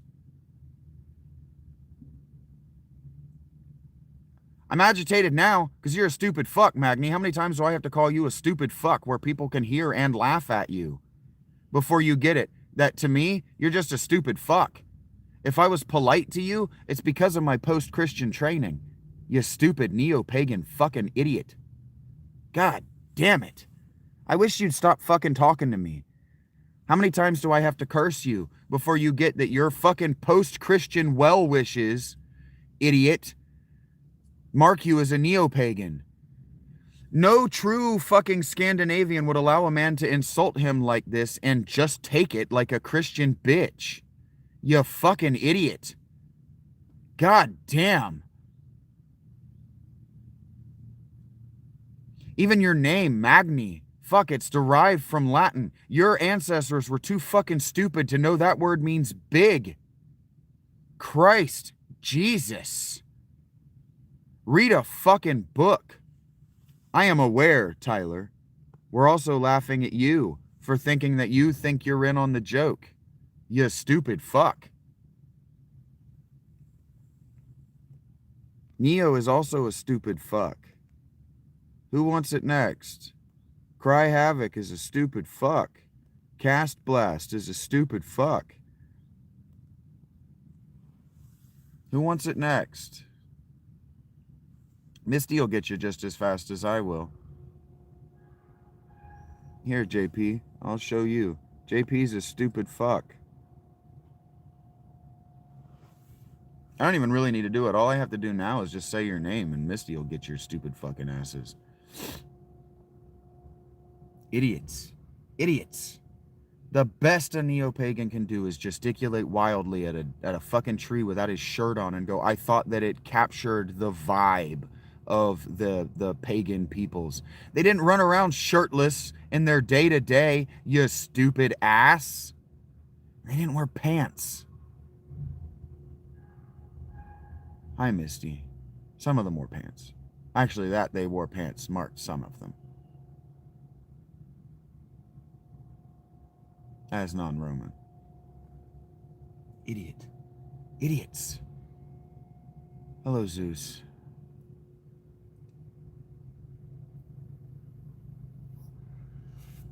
The runes are not an alphabet. If the runes were an alphabet, they would be fucking everywhere. They would have used them to sell bullshit, and they absolutely did not use the runes as an alphabet. They absolutely are not an alphabet.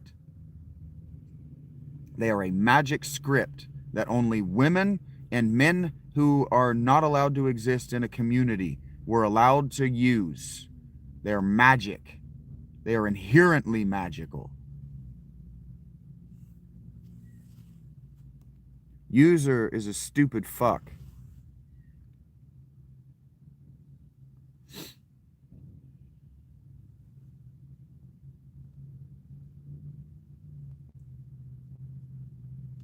You stupid fucks. Everything Magni said is wrong. Everything. If he thinks that we made some personal connection over the summer because he wanted to talk about neo-paganism and I was polite, does not make us friends 9 months later. Not if I'm the dying and rising god from this perspective.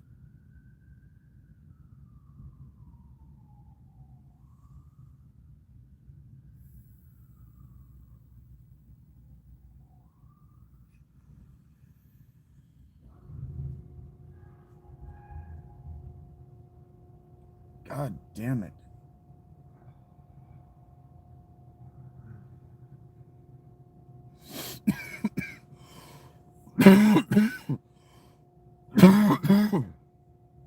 He came in and asked me a trick question. If you want to know what happened, Bruno, now's not a good time to ask that question in that way. Scroll back 2 minutes.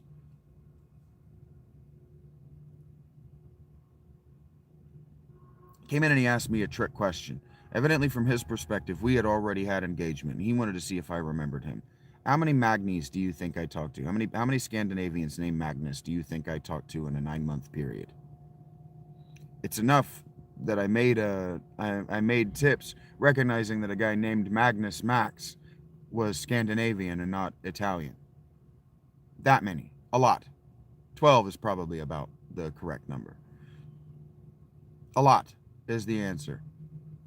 So this Magni comes through and asks me if I have a connection to the Norse gods. No. I do not communicate with or command the Nordic gods on any level. I don't pray to them. I don't read about them very often. And I most certainly do not cast spells in their names. How often do you guys hear me just bring up out of nowhere that we should worship Odin? How often do I talk about doing oracle from birds? When you see me do oracle, I do it in two manners, two fashions, with two spirits. You need to stop right now trolling, because you're gonna get got, because I'm not reading that shit.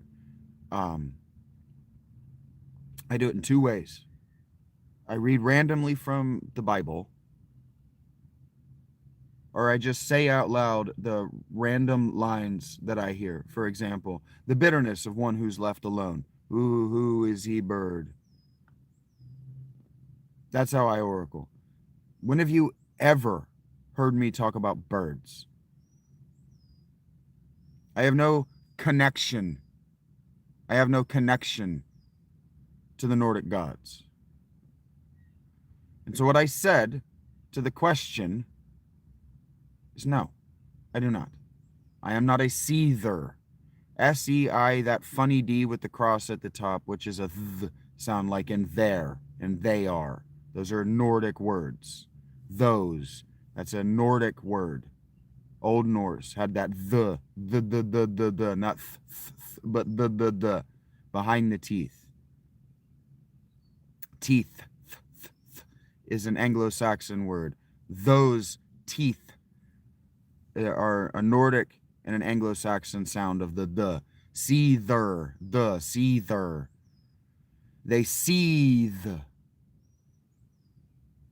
You ever heard that word? Two E's, T-H-E, seethe, seething with rage. That's what seethers did. They channeled the Nordic gods by seething. Not the, yeah, the one that looks like a P and a B had a baby. That's the sound. The D with the funny cross is a the sound. Okay. Seethers are women who know the runes and they know all the old songs and they are connected to the gods.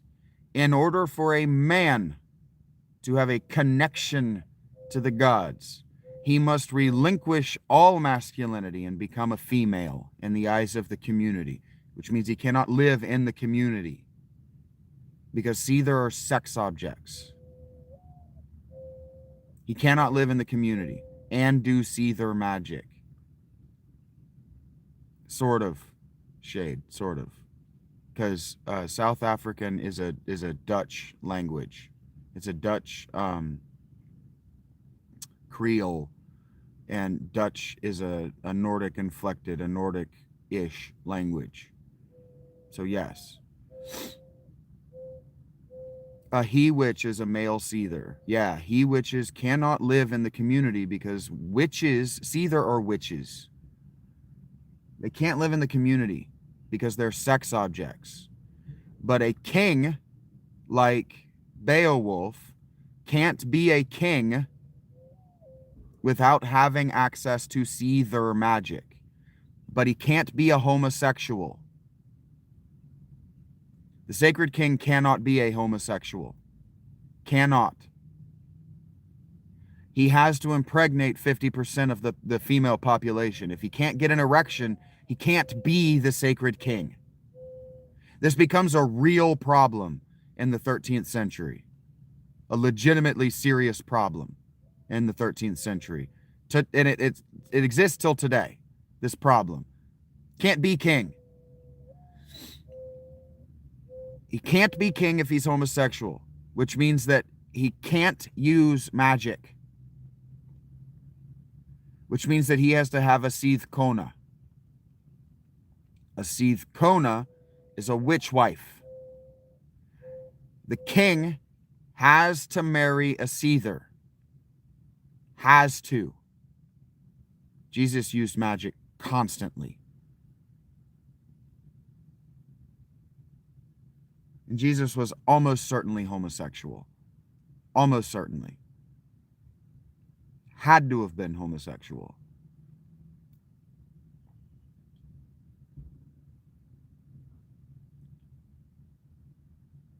You're going to have to prove it. Mankind is men. You're going to have to prove it.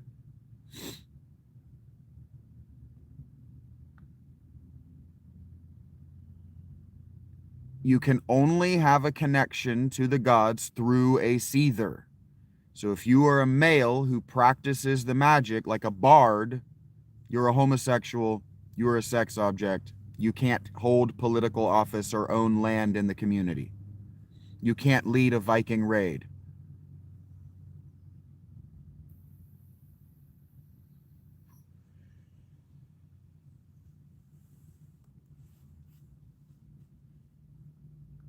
They were very strict about this in their language. You know that word that we used to associate with black people and that they associate with one another? In the Viking language, that is a male, is a bottom. That's the word they used for a bottom. The word that we use for a cigarette in the UK and that people insist means a bundle of sticks, that was actually the word that they used for a male sex slave.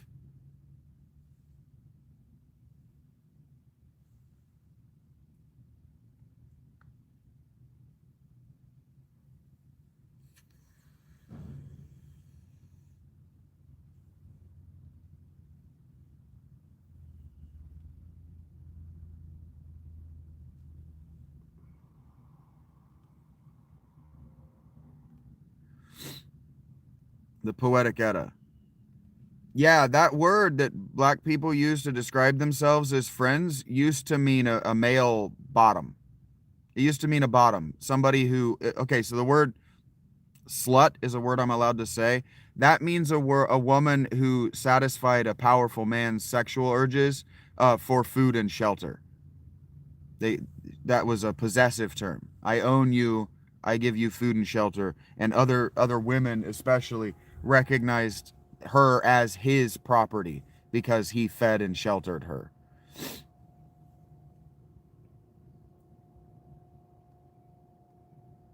The Vikings used to own a lot of the English-speaking English-speaking world. The Vikings used to own a lot of the English-speaking world. Some of the French-speaking world, too.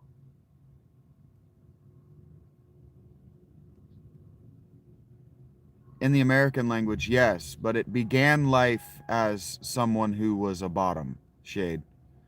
A male version of a slut, someone who gave up their masculine independence to bottom and provide for a powerful man's sexual urges so he would get food and shelter.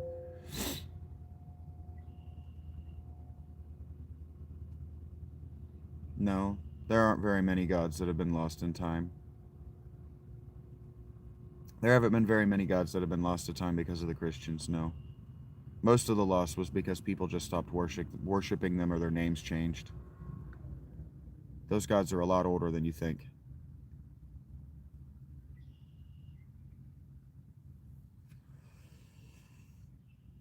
The Christianization of Scandinavia happened sometime in the 12th century, the 11 and 1200s. So Snorri Sturluson, the Ragnarok story that neo-pagans insist on, is actually probably a Christian invention.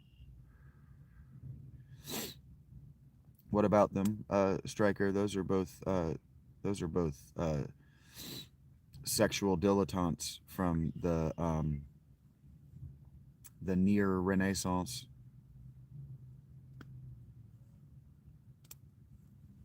In fact, Lothario might be from a near modern opera.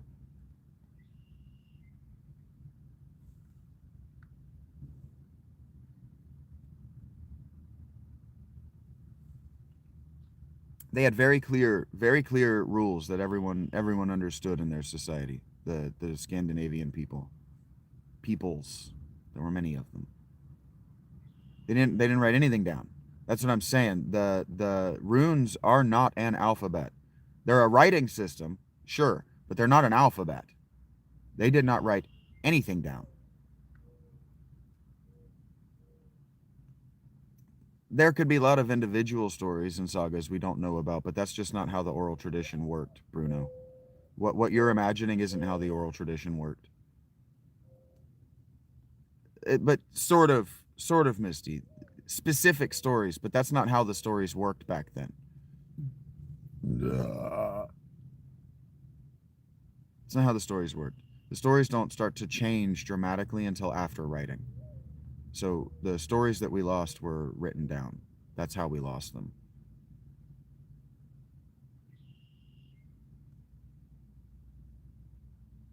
Stories don't change very much until they're written down, Bruno. The names change. Specific inventions or specific additions or specific deletions by specific poets.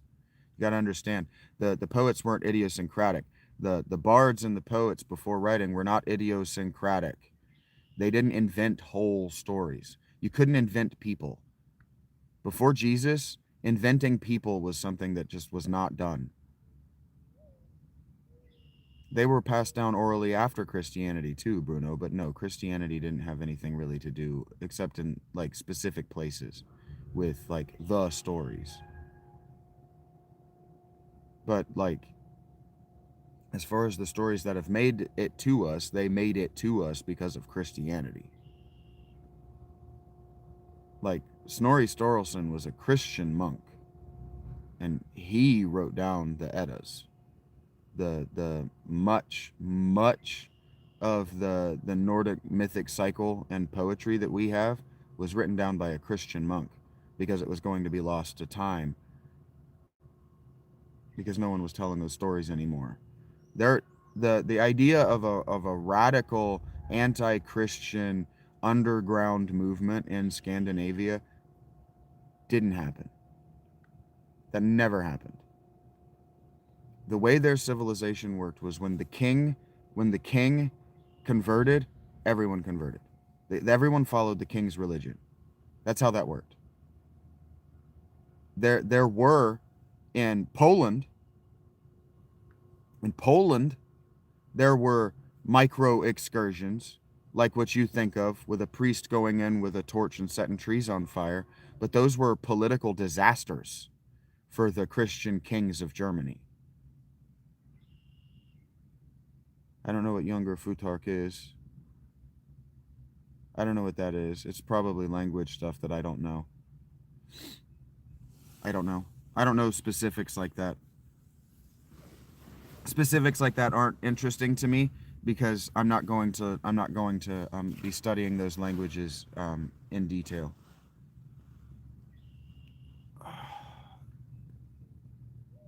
My shorts are doing well. I love to hear that, Rachie. Maybe because I hashtagged the one pathological demand avoidance in a nutshell effectively. Maybe because I hashtagged them in the way I did. I'm certain that's not true, Chipotle.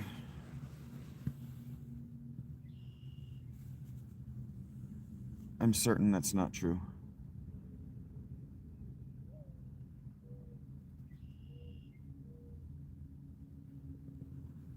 Take care, Bruno.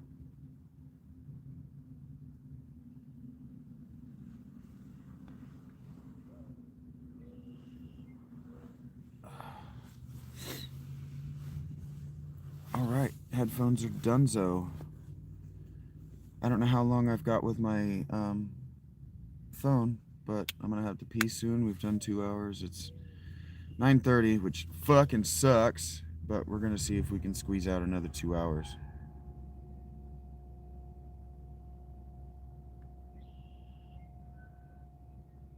They're a little bit more compilation than the Final Fantasy VII ones too, Rachie. Well, but I want to be very clear to anybody who's here from my shorts, my Final Fantasy X shorts, or any of them ever. The gameplay shorts are Emanon143 here, Rachie, cutting out moments that she knows will make me laugh. Those are moments that I did not realize I was doing. Like the Chocobo song that time. The reason she cut it out in the exact way that she did is because I had been on the Chocobo for upward of 30 seconds saying, I know I'm not doing the song right now. I'm not gonna do the song right now.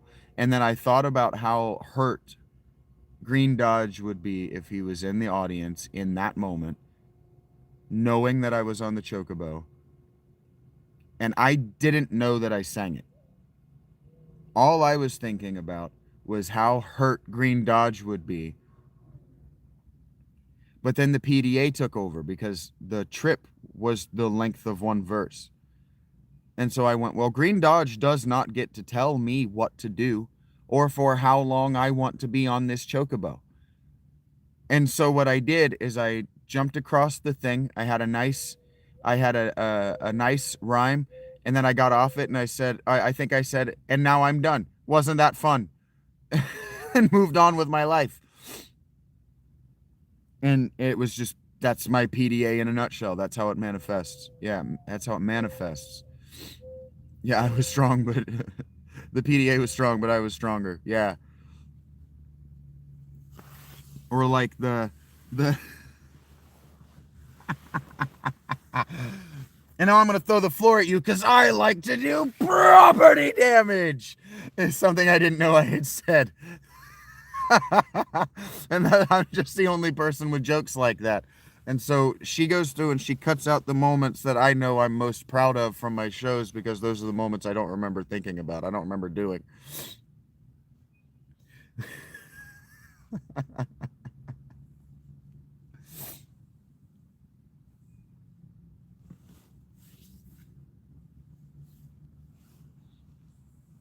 I'm going to have to get some of that no mildew Febreze at some point. Heard that, Leslie. Yeah, the I like to do property damage catches me off guard a few times. I watched that one 3 or 4 times myself, just because that was such a good edit. Yeah, that was such a good edit, and it's not a job, but it is work. It's maybe the funnest work you've ever done. I wouldn't push back on that idiomatically.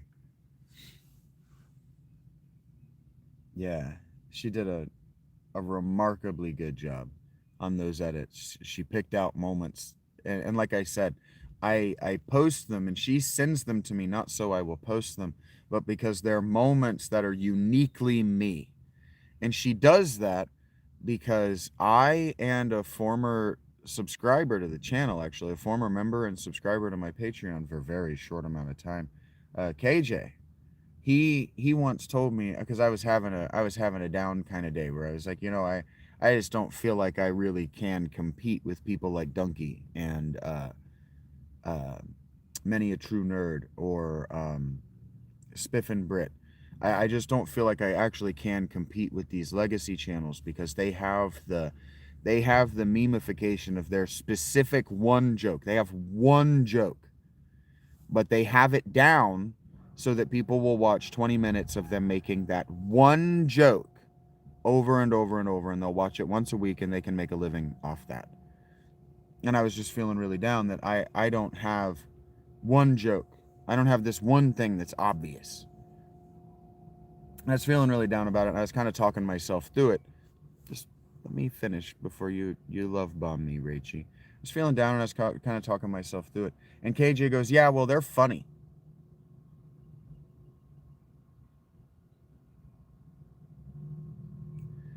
And I just went, okay.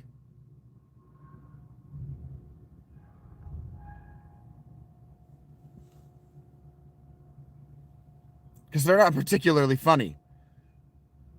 They're funny when they have genuine human reactions to what's happening in front of them. But their setups and their punchlines aren't well written. They're not funny. They're funny, and you, all of you agree with this. They're funny when they're candid. Well, let's play candid camera behind um, a video game character and Shaggy Phil was born.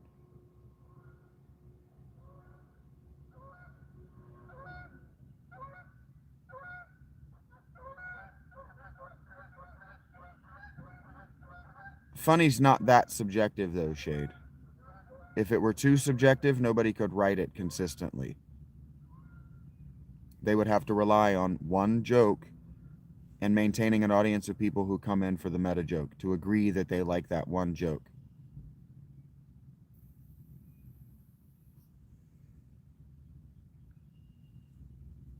I do miss going, wah, wah, wah, wah, it's Shaggy Phil, y'all, Shaggy Phil, wah, wah, wah,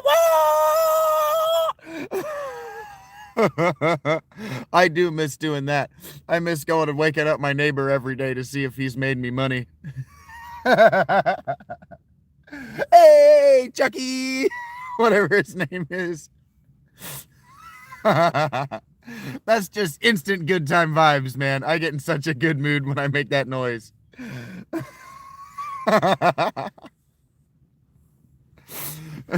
And then I'm gonna run and jump down these stairs and see if I always, and I land right on the fucking rail every time, right in the middle of my screen every fucking time. And then one time I hit it on the fucking skateboard and I turned off the skateboard and I hit the fucking pole right in my asshole. Yeah, and Dave fucking rear-ended me for half an hour. I'm sure I can explain to you what it is, hustle hard. Good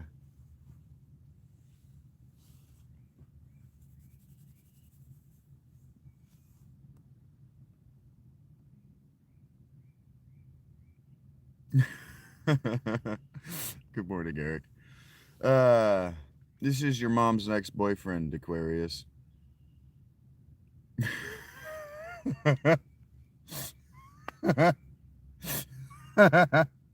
Molly, that was her name, not Meg. Molly. Molly is the girl that sells for you. Meg is the one that I always call a stuck-up bitch. I miss that portion of the game, and so I've been talking to myself into doing like the broken bad Phil, the Phil that's just gone evil. But I don't want to. It's just not in my heart for Phil to go evil. But on some level, I do know that the uncanny humor of a guy who can wake up to a fucking air horn. Wah, wah, wah! Let's go, let's go, let's go! Anybody who can wake up like that and then mow down a street full of gangsters is somebody that Mr. S would like to watch. I know that Rach would laugh. And so what I got to do is I got to find my Gran Torino. Yeah. I got to find the Gran Torino in Phil. Yeah, I prefer the gentle Phil who's just a business owner and tells the stories of his inappropriate upbringing. Standing there trying to remind himself how to make a mix, going, "You got this, buddy. You got this. Yeah. Yeah." Oh, I reminded myself of my uncle there. Yeah, if that's how you feel, Lane. I don't know that I exactly want Phil to become the good, the bad, and the ugly. I kind of like Phil being left where he is, and for people who know the game to ask for the rest of the game from me, from that character. And if I can't get that, the next time I revisit Schedule 1, it's going to be with a different kind of person. Today is a long time, Lane. When does today start and when does it end?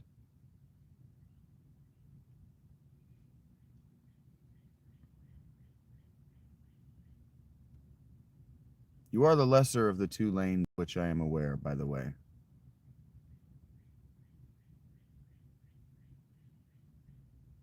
I wouldn't say I'm happy right now. No.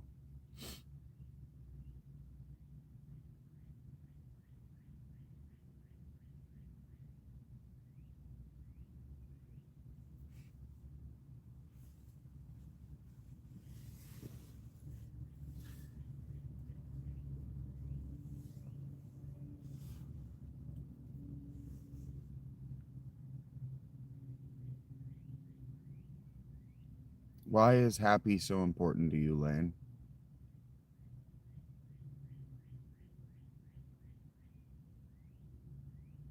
Good morning, Amy.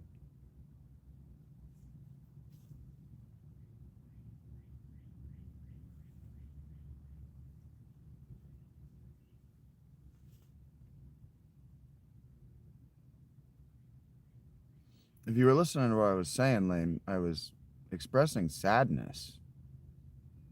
Good morning, Stephen.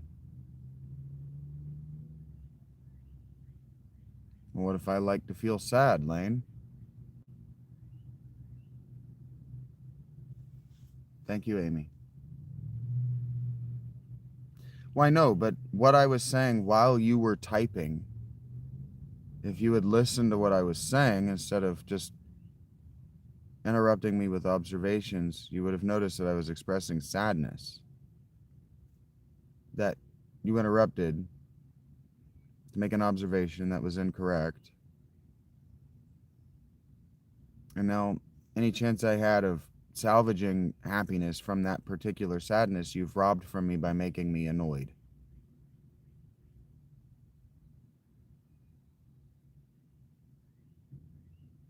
Well, if I were green, I'd be dead, Nicholas.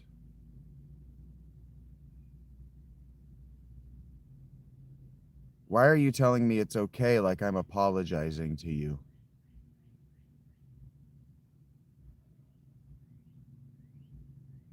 That's interesting. Was he reading the Bhagavad Gita well, Egregore?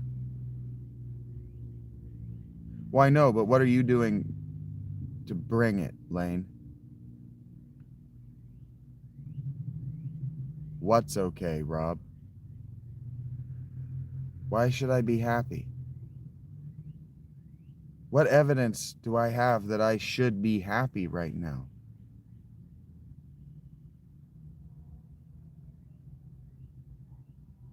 Like, I know the answer. Fleeting, 36 likes, that's nice. 23 views, that's nice. $2, 83 cents. That's all nice.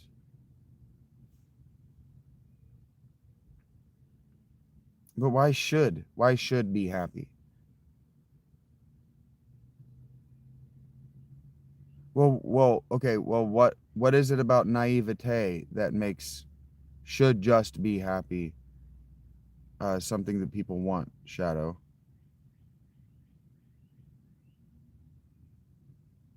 It's reductive, fine, but what is it about naivete? Well, sure, but why happy? Why specifically happy? Why should happy override my irritation with your platitude overseas? Why should, well, I'm happy,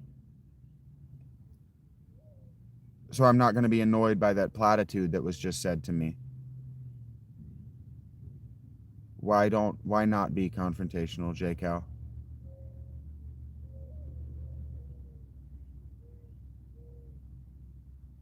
Maybe it's unhealthy, but health and unhealth are very broad words in millennial mouths. Why, no, but what it is it, okay, when I'm asking you, what is it about naivete itself, using the word naive twice doesn't tell me about the naivete. Tell me about the naivete. What is it about naivete?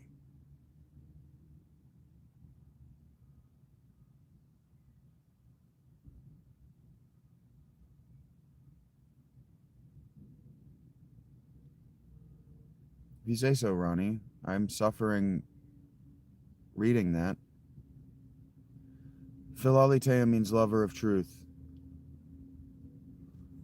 Why, no, but my criticism was that you used the word twice. You used the word naive twice. What is it about the state of naivete? Like, give me a different word. Like, give me some different words to work with here. Why naivete? Why not stupidity or self-blindness or cultural pressure? What is it about naivete? I know what naivete is. What is it about naivete that makes happiness a should? Because should is a conditional. Should is a conditional. So what is it about naivete that the word should is necessary?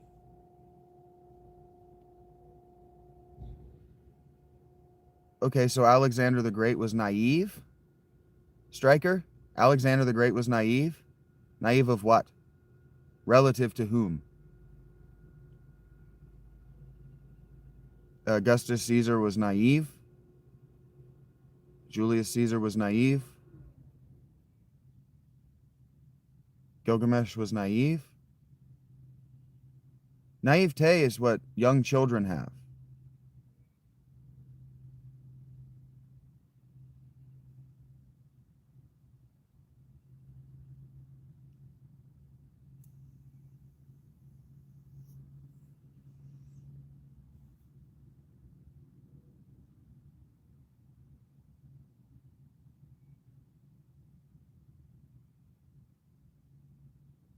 Why do I want to be after an emotion, Lane? I have and suffer from bipolar type 2. Why do I want any emotions? I am getting enough residual emotion from just reading the things that are being said in my presence. Why do I need to be seeking out an emotional plateau?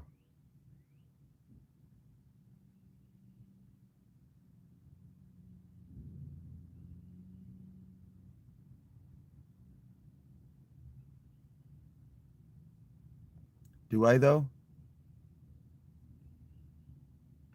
Do I control the sensation of cold on my skin? If I got tired of society, why am I keeping company with people in society? I don't remember even mentioning money in the last 2 hours and 18 minutes, Charlie. I don't remember saying that Alexander was the king of anything.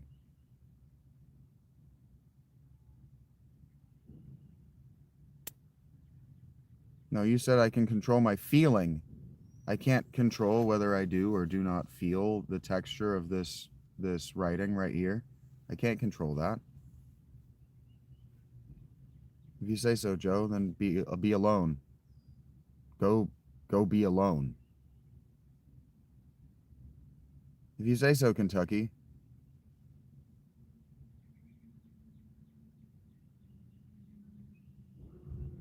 Okay, Rachie.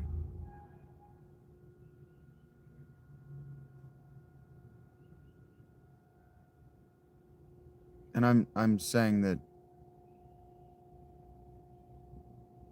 I can't control the residual emotions that I am feeling from the things you're saying, Stephen.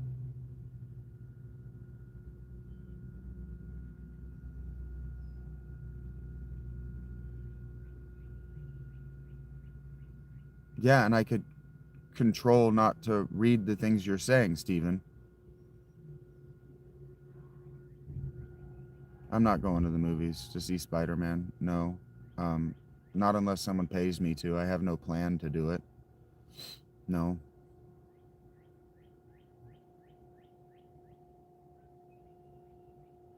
That's funny, Eggs.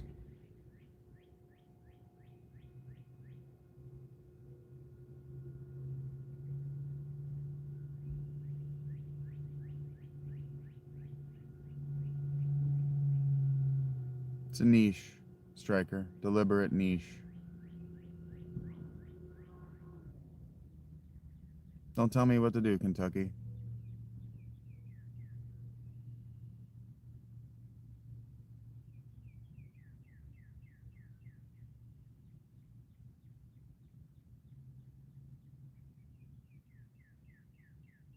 I have a brother, yes. Right now, I'm in a state of mild discontent, Enochian Dungeon Master. Thank you, Striker.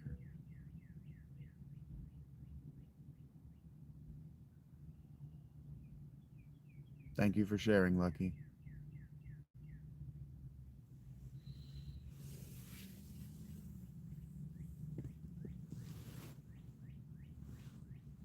Hello, Will.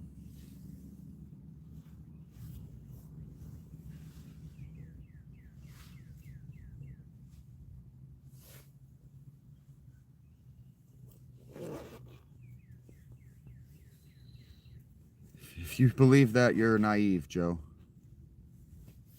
I bet that's Dan. It is. Good morning, Dan Morgan.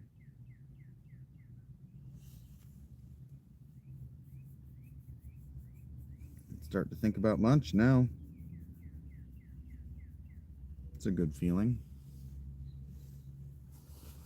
If you say so, Stephen. How you doing, buddy? Sometimes people bring happiness wherever they go. They just bring it with them and they give it to people for free. They're so full of it that people get it from them just by being around them.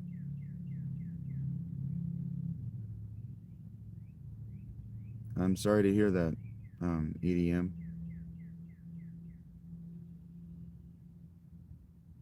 It is a nice day today. It's warming up in the tent real nice. I didn't bring my batteries, so this is going to be a limited show. You haven't been yet, Stephen. You've shown no evidence thereof.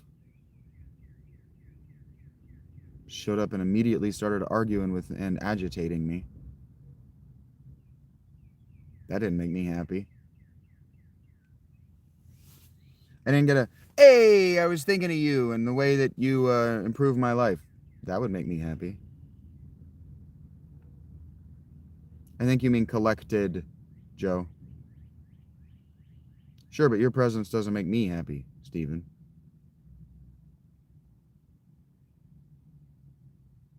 Fuck yeah, that's what I'm talking about, Dan. Good weather and your crew are getting it done. I love that.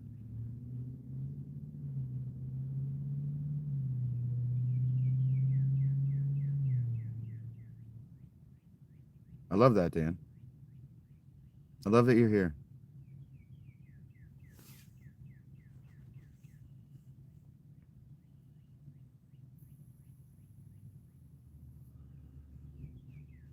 I'm not apologizing to you, Stephen. I'm telling you how you have failed me. You don't get to say, it's okay, I failed you.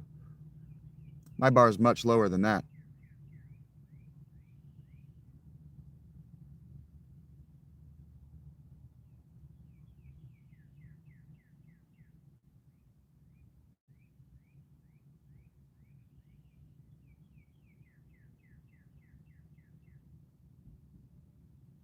Yeah, that's what I was saying too, Lonk.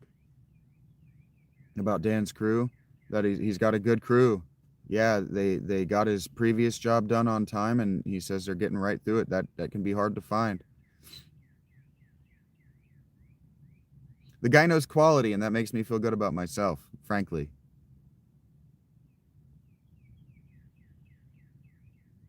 Maybe I do, Stephen.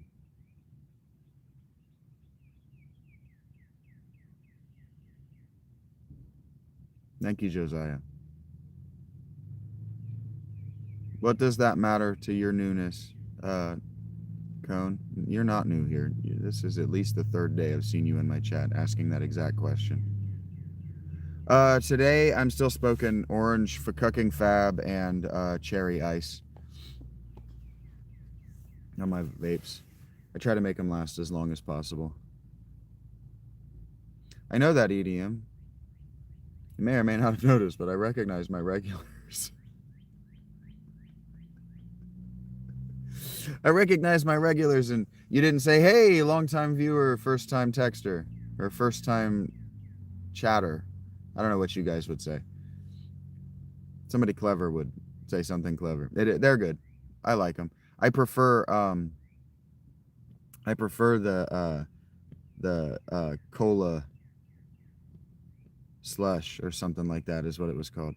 Cigarettes. I prefer cigarettes, Joe. But cigarettes are inconvenient and messy. Stinky.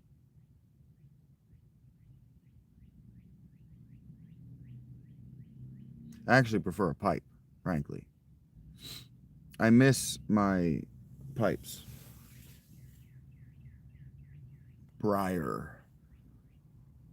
Oh, I don't know. You tell me, LOS.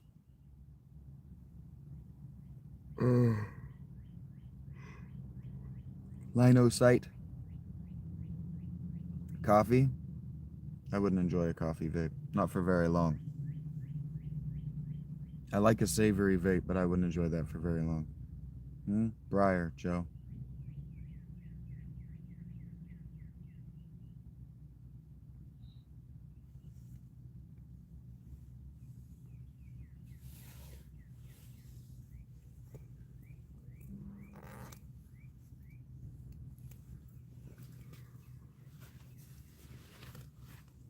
Good for you, Dan. It's not good for you. Neither is good for you.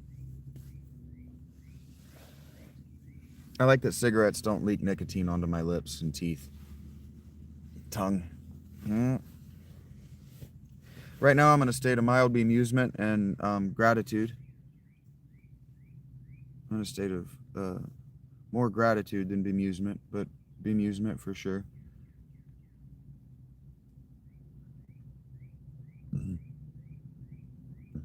I hate that for you, Eggs. I seem to be doing just fine, Cone. Where does well begin for you? Where does it end? No state like USA?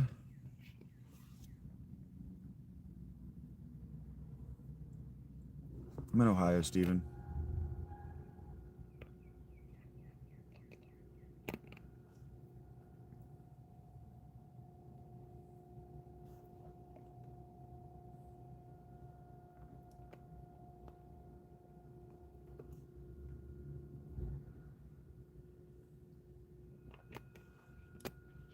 It's getting warm in here. It's not going to get warm today. The high is supposed to be in the 40s, but it's getting warm in here.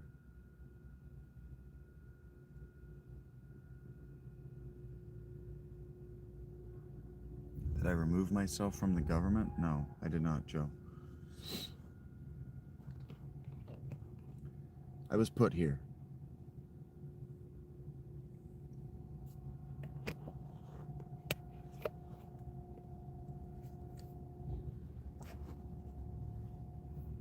You may or may not have noticed, Joe.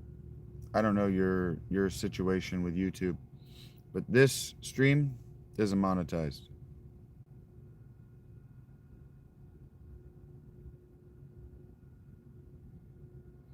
I love that, Dan. Kick ass.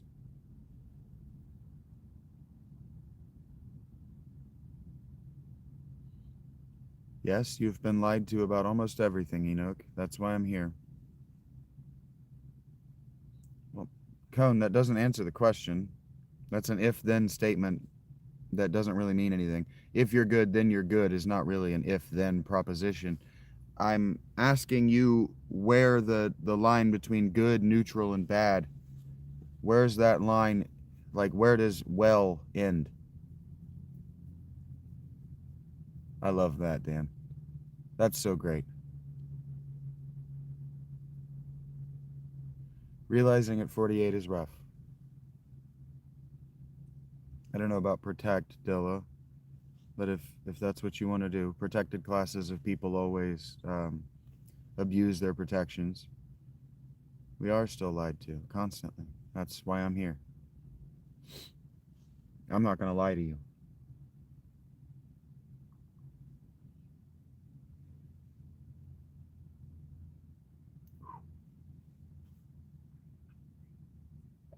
Dan. You, sir.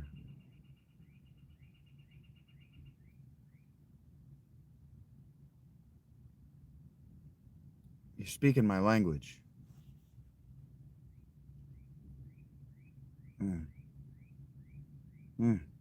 I hate that the economy has lagged that much.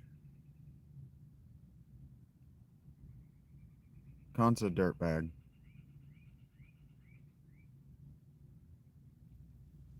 But I love that $32 is even in your wallet, buddy. That's so good.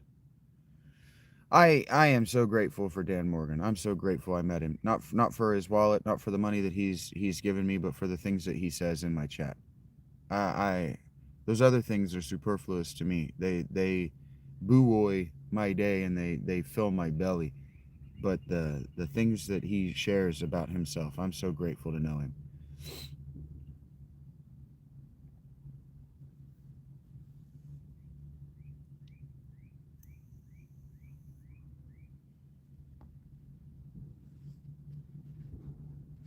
And you can't get enough. Yeah. It's not Dan's fault. See what happened? This isn't Dan's fault. This is why I said that Dan should be making enough money to keep up with where wages were going.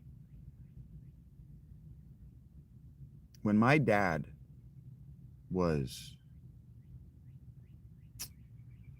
30, he was a business owner.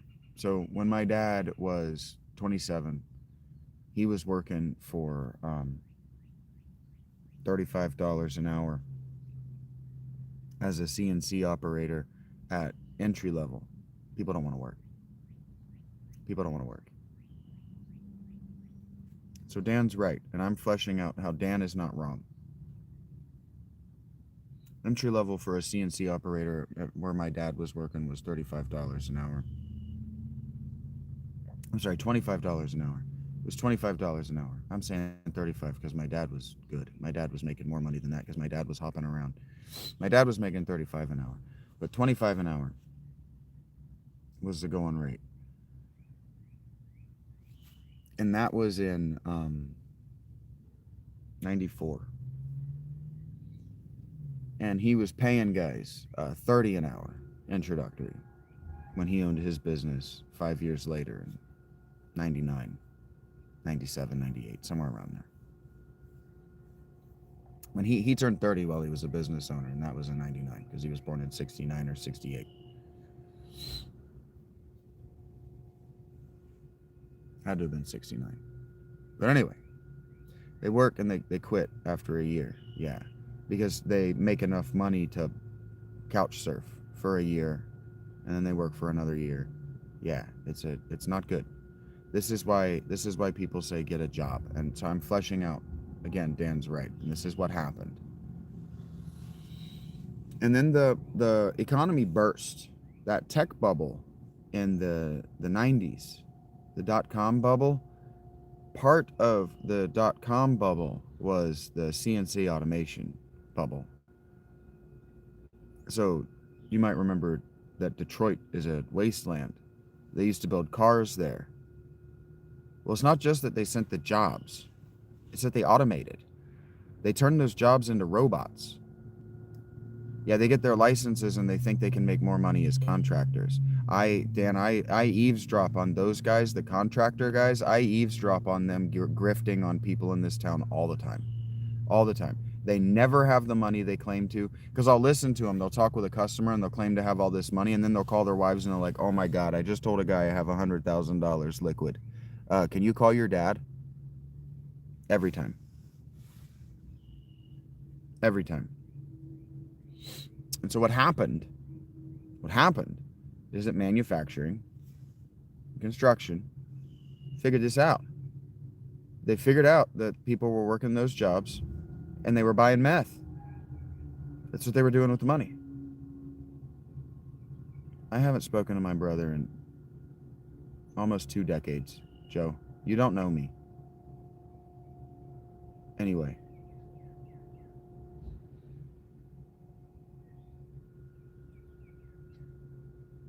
The corporations that were the backbone of the American economy, the manufacturing and construction corporations that were the backbone of the American economy,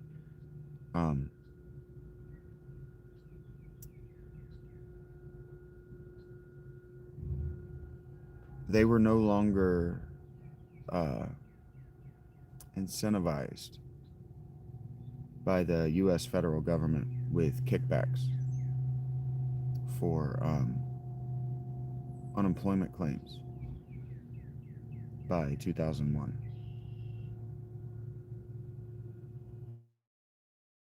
Have frozen since about 1995. So Dan, yep, that's where the wages have gone. Insurance became stupid fucking expensive under Clinton. Insurance became stupid fucking expensive. And so the employer had to cover insurance. That was the only way they can compete with wages. The wages had to freeze, and insurance became how they competed in the marketplace. I am proud to know Dan. Dan does it exactly right. He does it by the book, but he does it exactly right. And by the book is not a criticism. I'm not saying he goes the extra mile. I don't know the guy. But he does it right. 2 decades is too long for wages to have frozen. But it's not my fault that your education is garbage because you want to go into a market that doesn't generate a profit because you can't find a way to make it profitable. No. No. Don't. I don't think they work together to overcharge you. A 2-week stay in a hospital probably should cost $1 million, actually, with the amount of overhead they're under with those machines.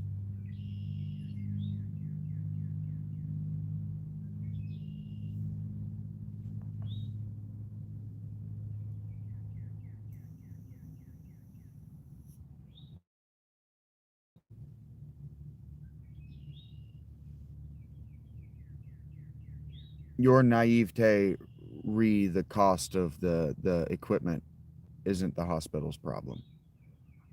What do you mean, what's my dream, Joe? I didn't apologize to you, Rob. I don't visit Panera, no. I don't stop in, say hello, let them know I'm still alive, give them a fucking Jello mold and leave. No. I've never done that.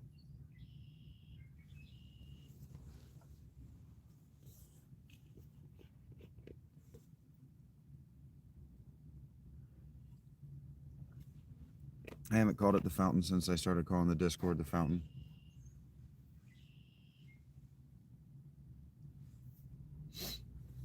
No one respected it when it was the fountain. If I seem more upset as time passed, that means that the things you're saying to me are upsetting.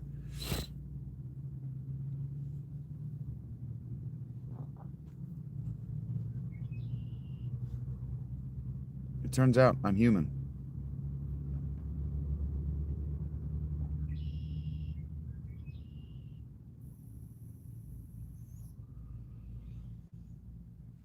I hear that bliss is the best state to live in, Joe.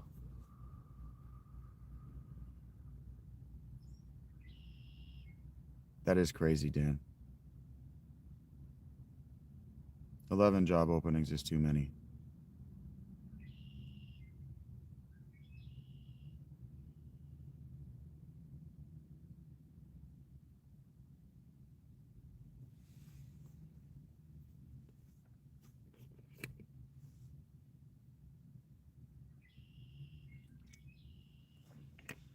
It wears, Lunk. It wears on the emotional battery.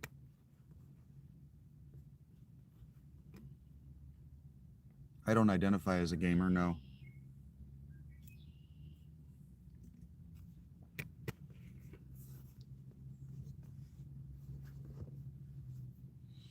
Weather's fine. It's chilly and it's not going to stay warm.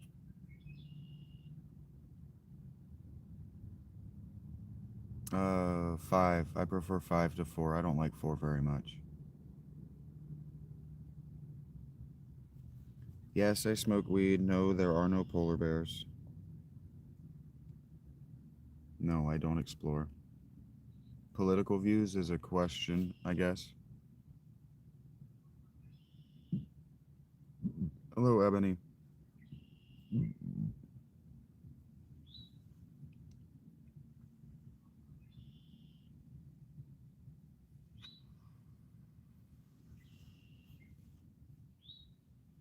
A little brighter today. The sun's out. Hello, Becky. No, I do not live in Philly.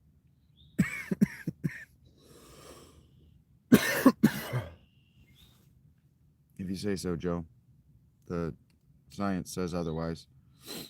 Are there live animals? There certainly aren't dead animals. The birds aren't dead.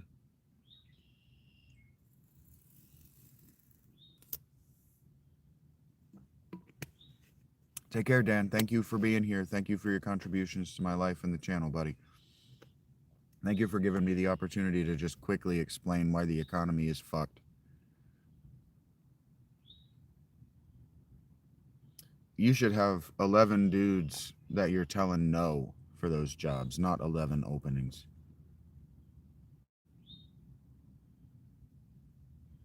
Well, he was not wrong, Austin.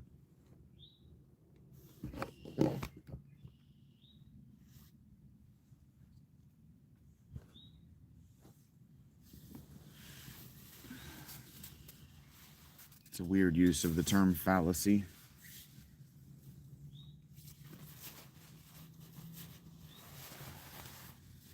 A fallacy is typically an intellectual approach that leads to failure.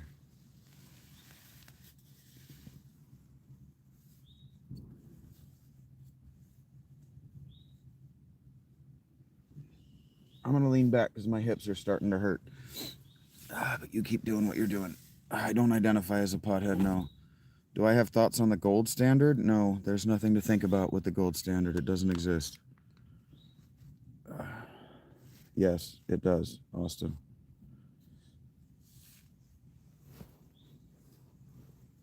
Yes, it does.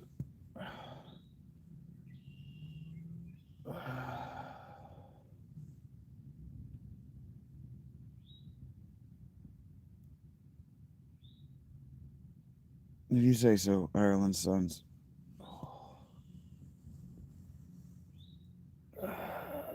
That's what that System of a Down song said, Enochian. Weed doesn't make you do anything.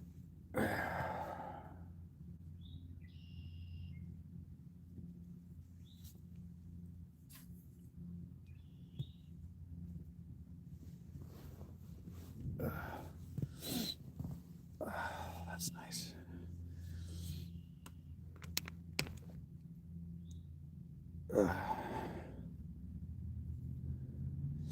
If you say so, Enoch.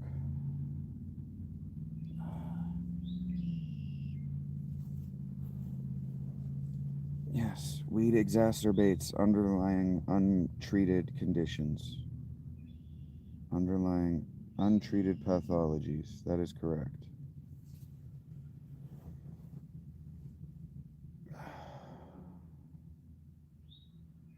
Untreated underlying pathologies, twisted girl. We were talking about you yesterday.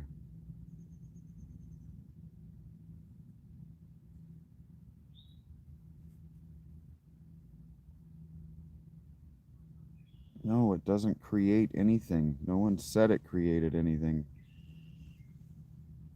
You're introducing an element of creation. You're reaching to God.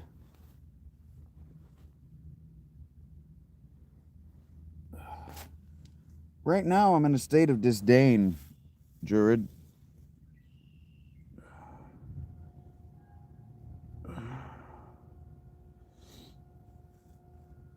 Okay, Becky. I wish you wouldn't.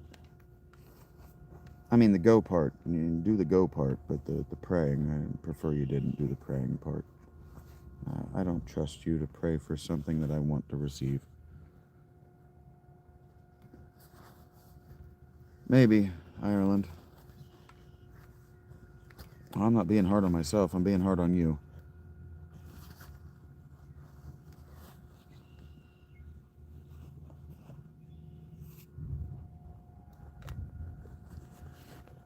Well, if you meant where do I live, why didn't you ask where I live? If you say so, Irish Sean Johns. If you say so, it must be true. You know better than I.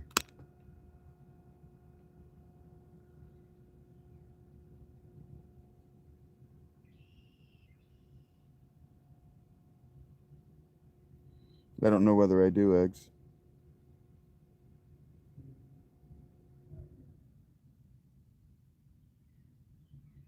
I am not in Kansas. You got 49 more temps. I think everyone likes music, don't they? Don't? Wonk. No moon. Are we on a first date or something? It's all about my life. It's my life.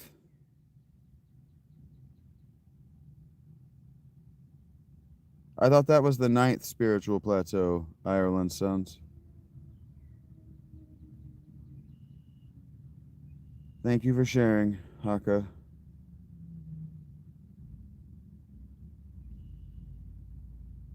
I'm in love with learning that, Enochian.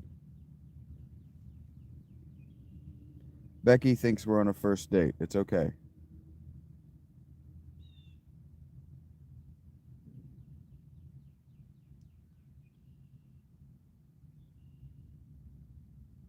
I'm certainly a C. I don't know about a saw.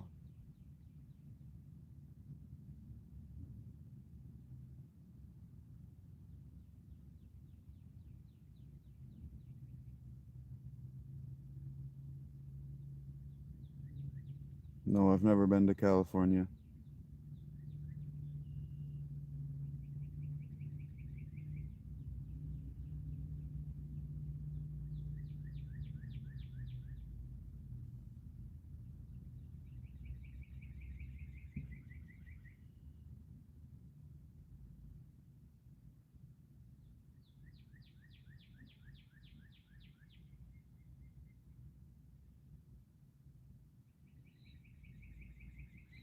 Okay, Hawk and Apple. I don't think Judas necessarily existed, Enochian. Thank you for sharing, Becky. Hey, Kanye knows Chris. Well, what's the difference in cause and creation from the perspective of you and your argument being about God, Austin?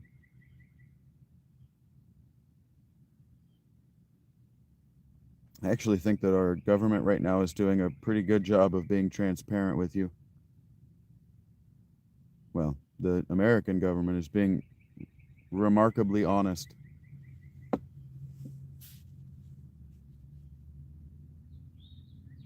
I have been to an island, Joe. What a weird question.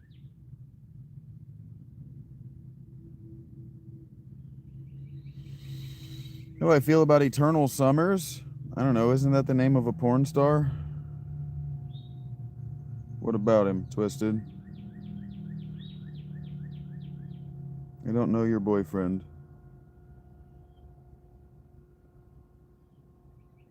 Thank you for sharing, Becky.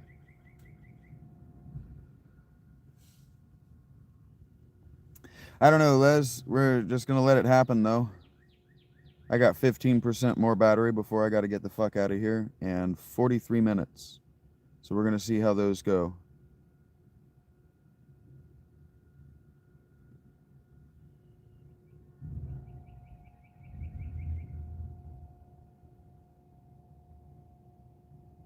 I would get bored with Eternal anything, Rachel.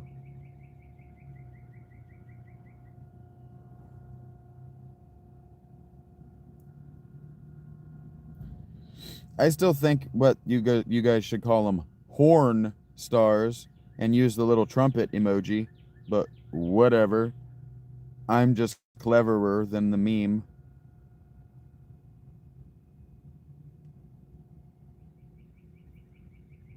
That's it.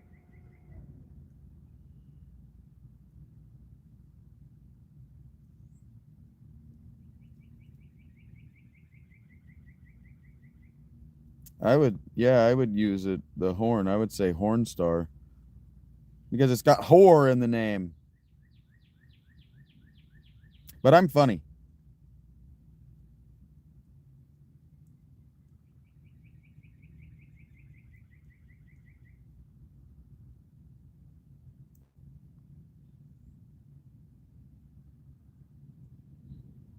Correct, Ireland.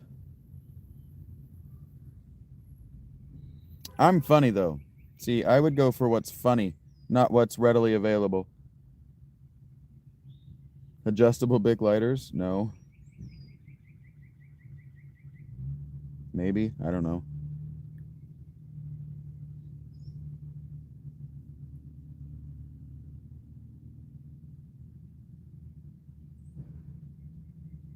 You got to go again, Rachie? Okay. Bye, weirdo.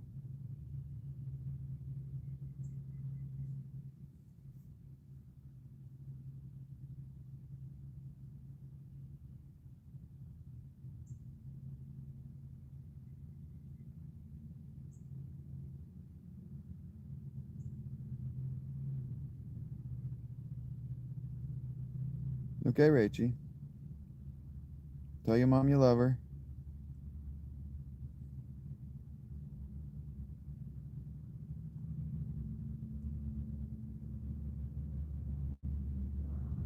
That's funny, Les.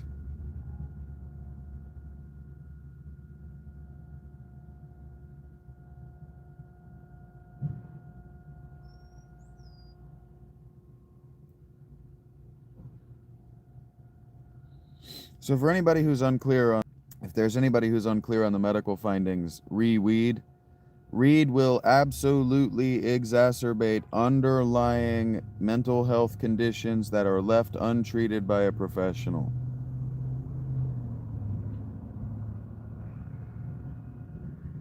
Probably because everybody was quoting Jim Carrey.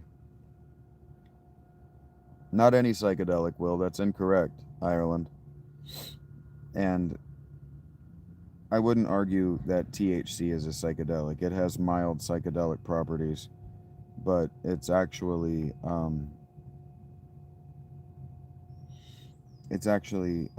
the combination of estrogen and the effect that it has on the synapses.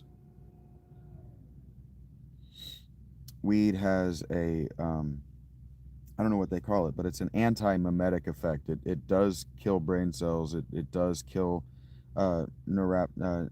synaptic neuronal connections, and if you just don't have a strong mind, it's very easy to use weed to get trapped into a depressive cycle of negative, self-negative and self-harmful thoughts.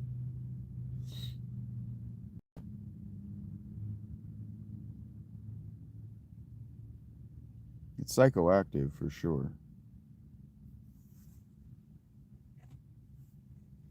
No, weed cannot develop schizophrenia, and it's not a psychedelic. You're spelling psychedelic incorrectly, local boy.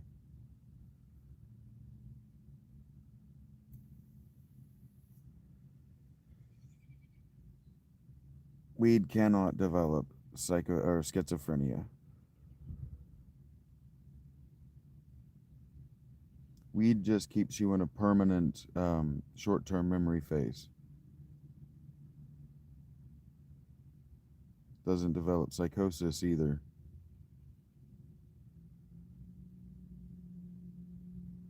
Okay, Pedro. Well, if I'm taking your advice, then I'm not taking your advice.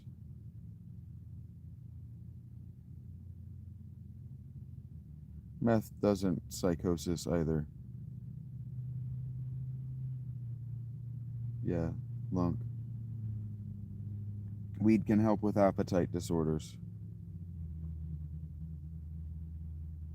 Yeah, you'd already have to be schizophrenic in order for weed to unlock your schizophrenia.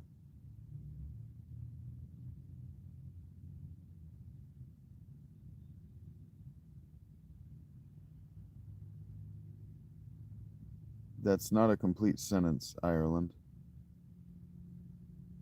That wouldn't what?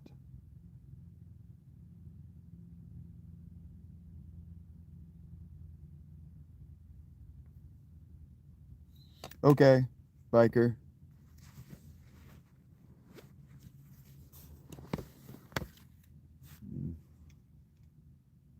I don't think you guys really know how schizophrenia works. I guess that means something to me, Pedro.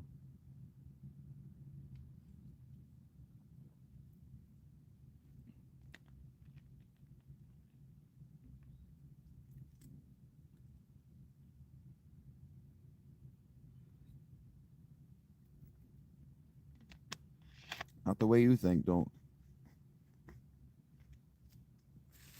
Thank you for sharing what you think, Howard.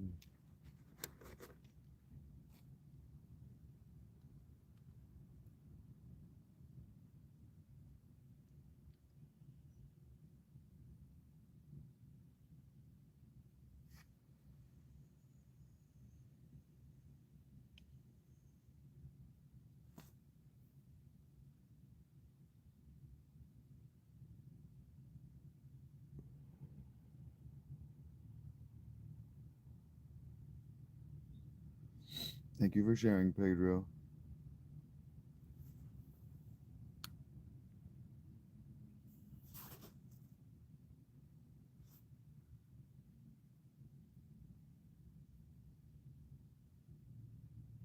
If you say so, Howard. Thank you for sharing.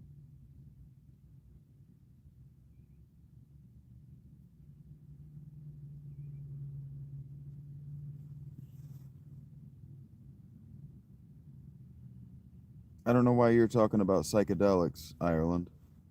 No one is talking about psychedelics but you. Hello, Sunny Days. What up?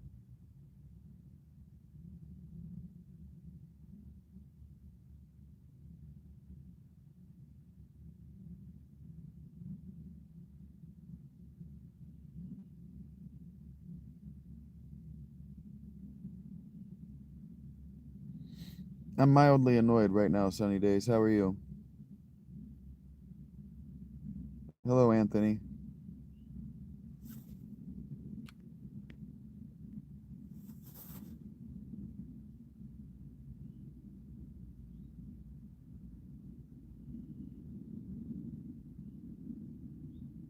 Mm, don't tell me what to do, Sonny. Hello, Michael.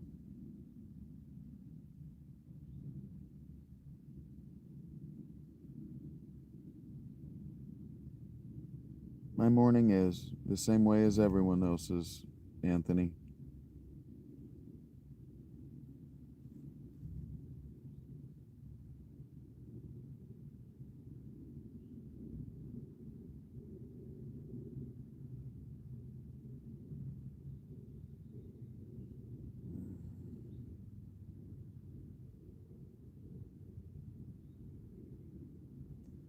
Welcome back, Rachel.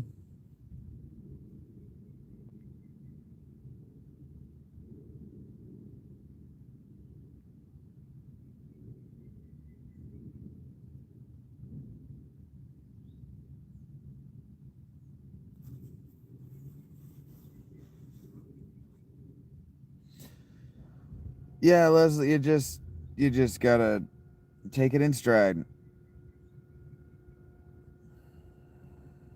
That's why I'm lying down.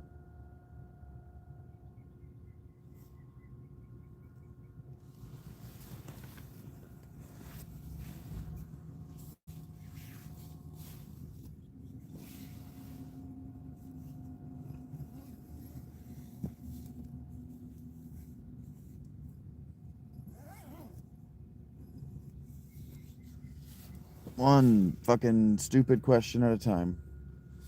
It's all good, Les. I understand.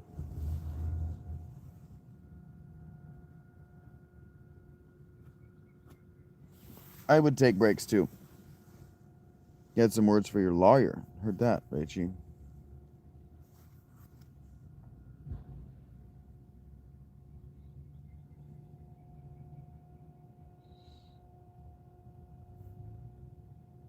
Probably not, Colby.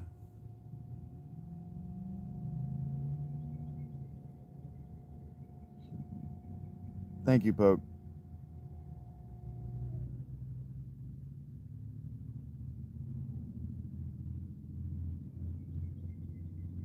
No, different Colby. Yeah, it's SSDD on that long. It's just the same shit, but a different day.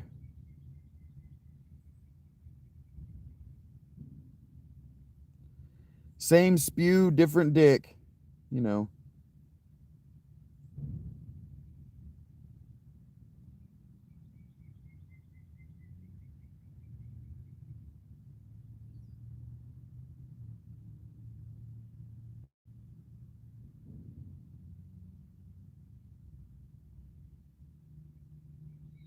Good morning, Bigfoot. Thank you for the enthusiasm. You got DDR4 on sale. Good for you. Who said anything about what I want, Enoch? The hell does that mean, Eric? Oh, little shit. I got you.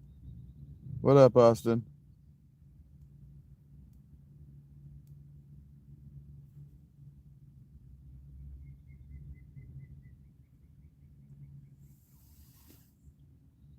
I'm going to be honest with you. You think that I'm deleting questions?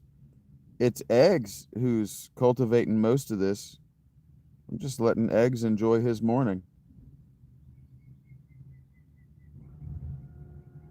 More crap, smaller toilet. Yeah, basically, buddy.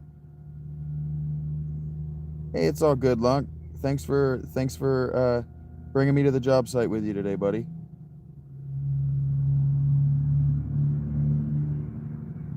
Austie, man, you look just like a friend of mine. You look like what a friend of mine would do if he didn't want anybody to know that he was here.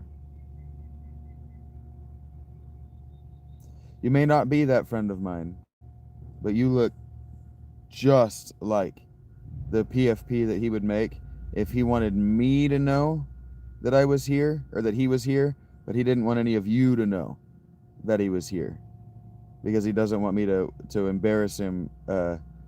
I sent him the screenshots of you guys telling Mr. S how much I love him, and he didn't say anything. So you guys got to him. I'm not saying that you look like Mr. S. That was me. That was me flipping a switch, Austie, man. I know you know. We know they know. Yeah, you look just like a buddy of mine.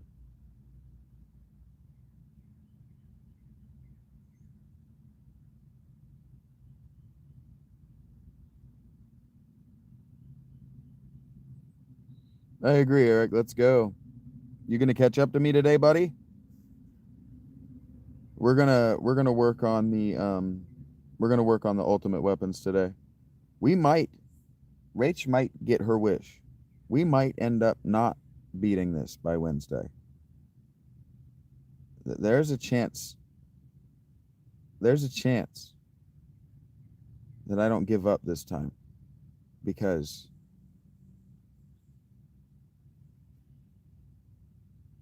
Titus's ultimate weapon is on the other side of one of those Bahamets. And if I can get bribe and I can figure out how to get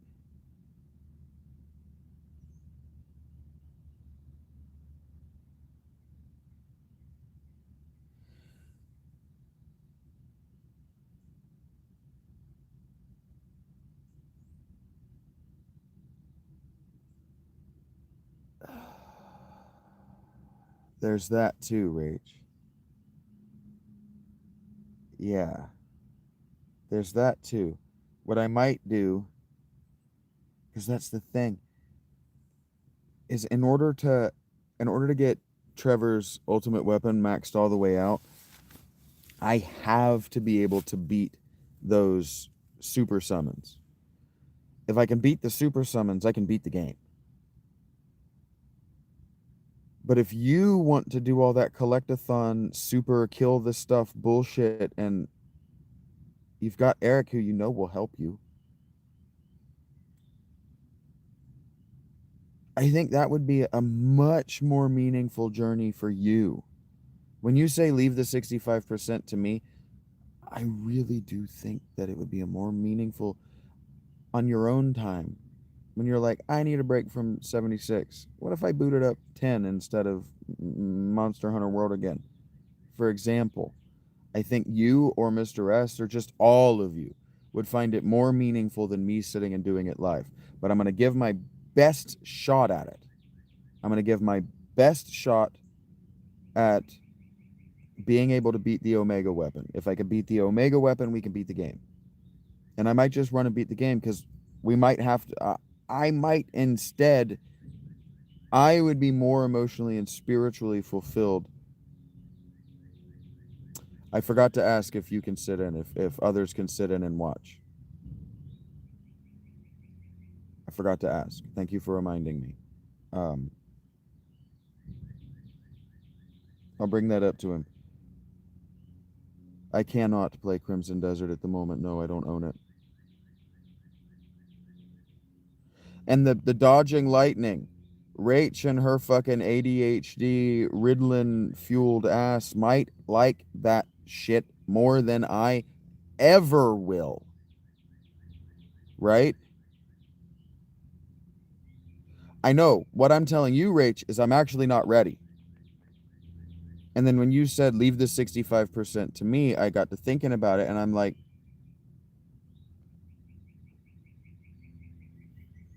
yeah, I might not do that fucking chocobo race to 0 seconds. I might try it 5 times today. That's how many times it's going to take me to go, all right, fuck this.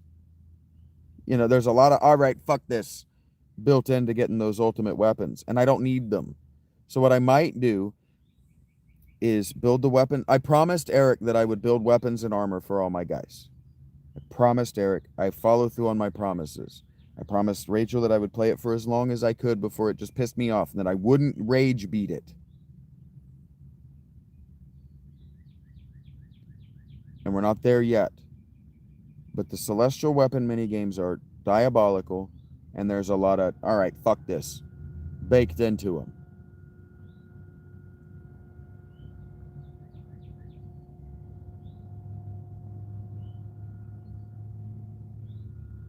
But I follow through on my promises.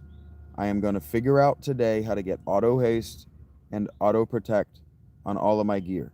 If I can figure out how to get auto haste, auto protect, and auto phoenix down on all of my gear, we can start to chip away at some of these extra super bosses.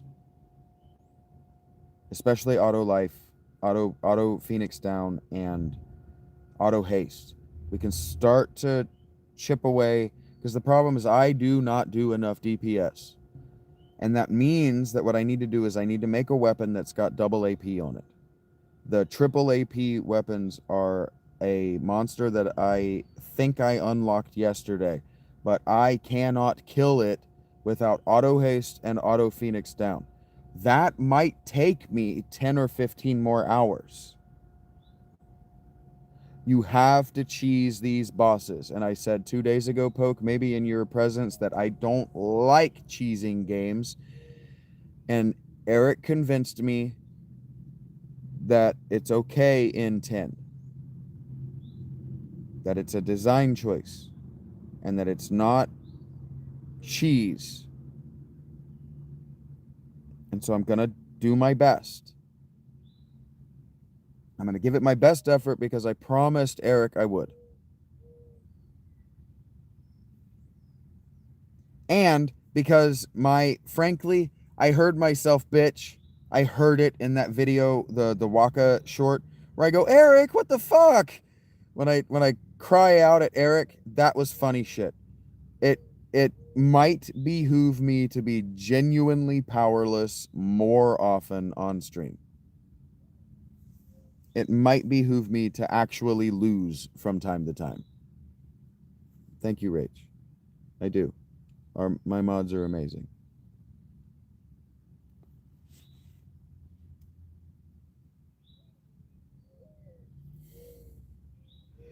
Yeah, and Eric does not love the international / remake version with the super bosses. There are super bosses at all of the... I was talking about it all the way up. I didn't know about the super bosses. But I was talking about how this game has this fantastic Metroidvania quality of wanting you to revisit everything. You can go back and do the Temples of the Faiths. And you can go back and revisit everything but Bavel. And yeah, they for the international version, they put super bosses at all of that stuff. I'm assuming because by the time the international version was released, that is the European version, all of the meta strats for how to get super powerful were already released. I'm okay with it, but I understand why Eric's not. Because they don't tell you it's coming. You have no way of knowing. And then the game doesn't tell you how to get super powerful. Nobody's like, hey, you want to do that monster arena because it gives you enough to make 3 or 4 people super powerful just by completing it. I didn't know that. And so I was like, I don't want to do it. And then it was like, everything's too powerful. And then I did it for a couple of zones. I went back and talked to him, and he gave me everything that I needed to make all of my casters, to make Titus and Lulu and Yuna, to give them 1 MP on all their spells. And it's like, oh, now I can start to smoke this game, like Eric says. Now I can start to fuck it up. And we sat last night and we ground through and we beat the easy ones. We can beat the easy of the arena bosses, which means that I am keeping pace. I was just starting to get frustrated, and I knew that a rage, all right, let's just go beat this game in a rage, was coming. And so we ended the stream. I promised I would find a way to do it, and Eric helped me through it.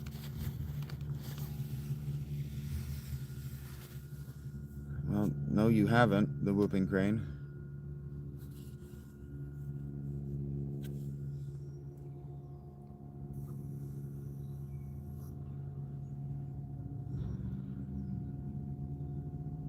I can demonstrate that what you just said is a lie. Yeah, and then double AP is possible, and if I can get double AP on someone weak like Trevor, and I can make Trevor super powerful real quick, then I can use his increased levels to get everybody else that way, to get everybody else double AP weapons and get them, because I spent some time reading not strategy guides but forums, where these strategy guides tend to be, their information tends to be derived from. I spent some time last night reading forums from 2008, from back in the day. And it seems to me that they very much have made complete one character's sphere, one character's grid will get you to sin. Completing 2 grids will get you plenty powerful to be able to beat the game. But if you want to have fun, like Eric talks about, if you want to have fun in this game world and not make your own, it's my play style, making my own fun, and something that I don't know whether I like yet. If you want to have fun in Final Fantasy X, this is Eric. I'm advocating Eric's position. This is not mine. It's what I'm experiencing for the first time.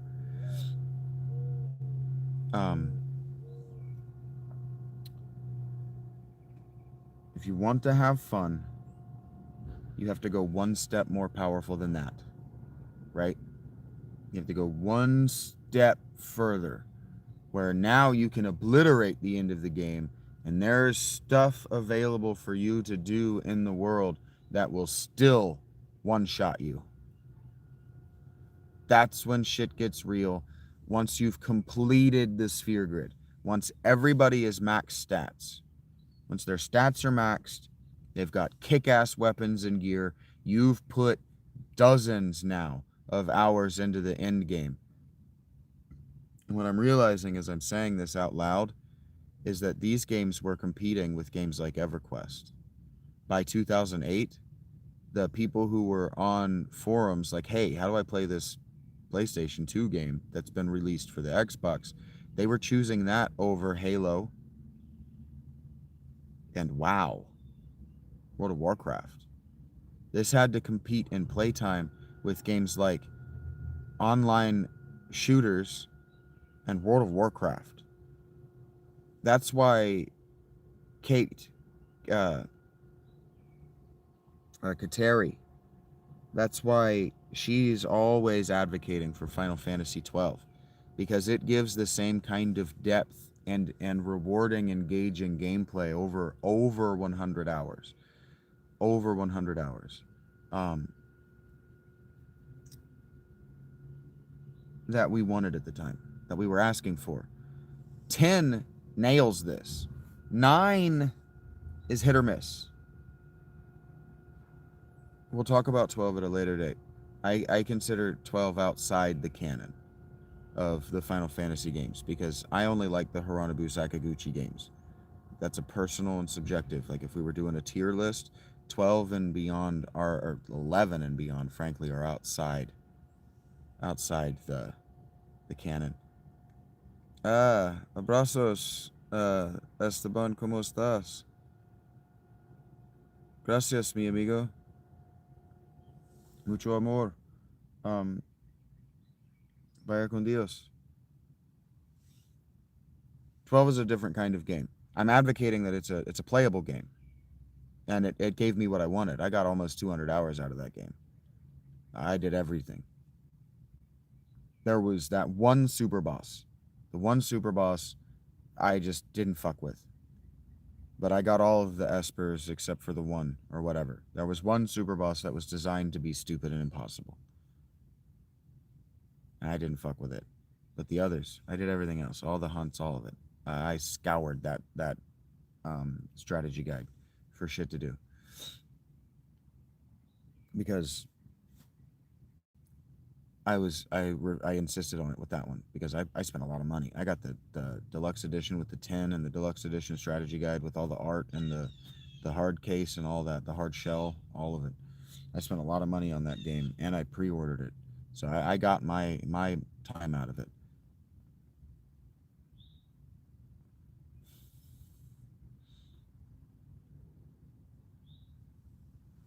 But when I'm doing, so you don't know this about me, Cheeseburger, but I've been doing this series that I stopped calling, but in my mind it's a continuation of. But I've been doing this series called An RPG Legacy, where I've been trying to look at the legacy games, the legacy RPGs that got us to where we are today. And so I've just finished doing the first 9 Final Fantasies. We're gonna finish 10. We're gonna do 10-2, and then we're gonna do some other franchises for a while, and then we may or may not hit Final Fantasy 12 if I can get some groundswell of support for it. And we're never gonna do 15 because I hate it. Those are the games I'm trying to talk about. Those are the games that aren't legacy anymore. 13 I hated.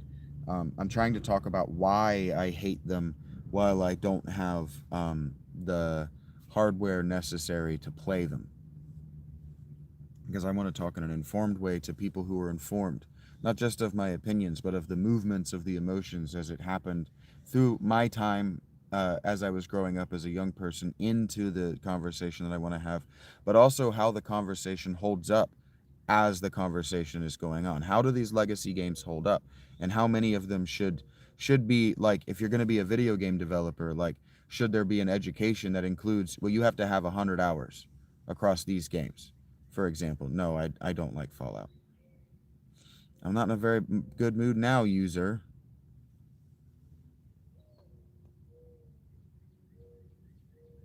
Thank you for all the likes.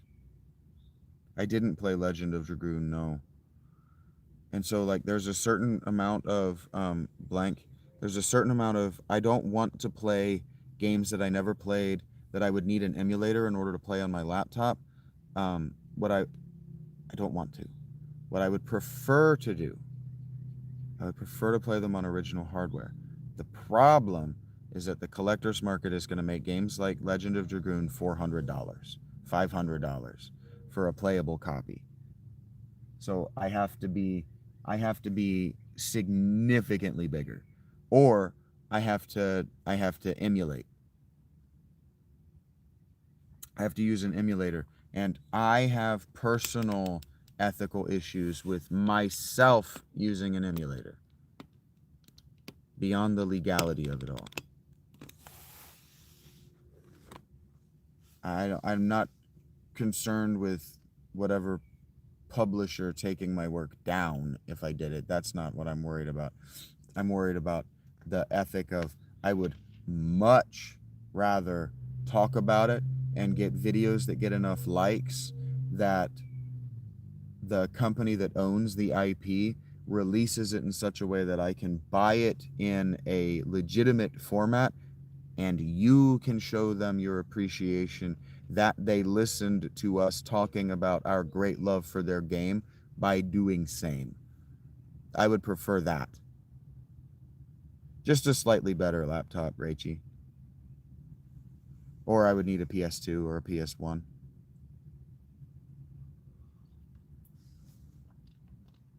I'm not going to be able to do the retro gaming that hasn't been released on Steam or GOG from homelessness.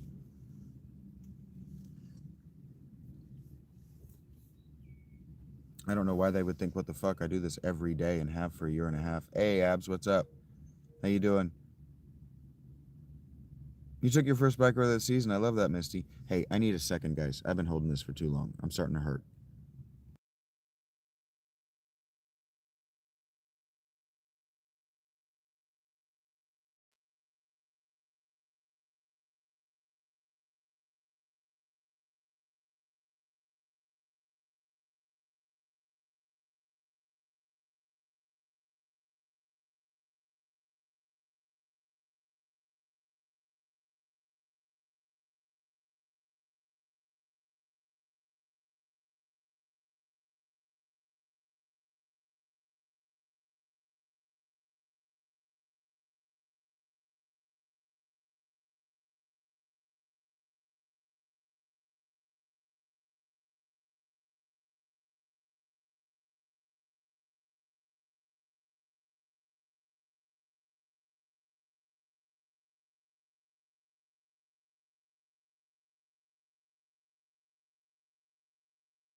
I return. All right, how we doing? 18%, 1052. Fucking nailed that.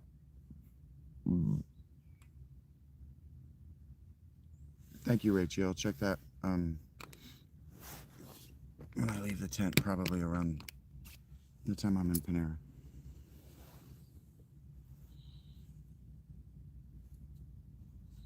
I did do Chrono Trigger, Egregore. I rage quit Chrono Trigger.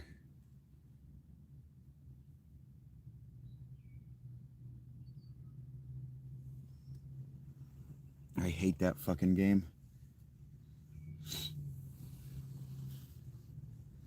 I missed you too, Abs. I'm sure everybody did. We're glad to have you back. Glad to know that you're safe. Mr. S sends his love, by the way. I told him that you showed up, and he said to send you his love. So he has. You got yourself a breakfast sandwich? I love that, Misty.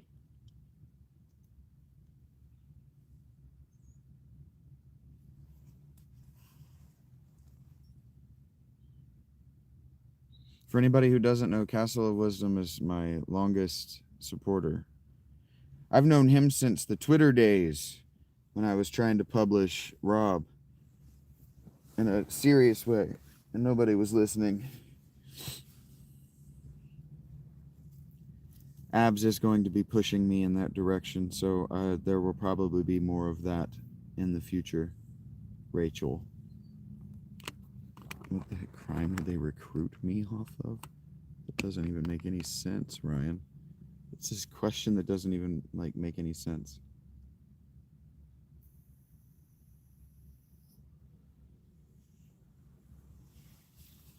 Somebody made that? Is that relevant to me in some way, Mike?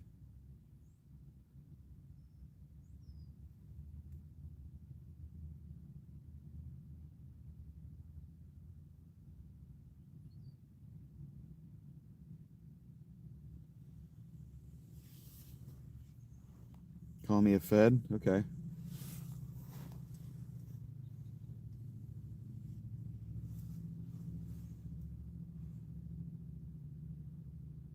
Had to of.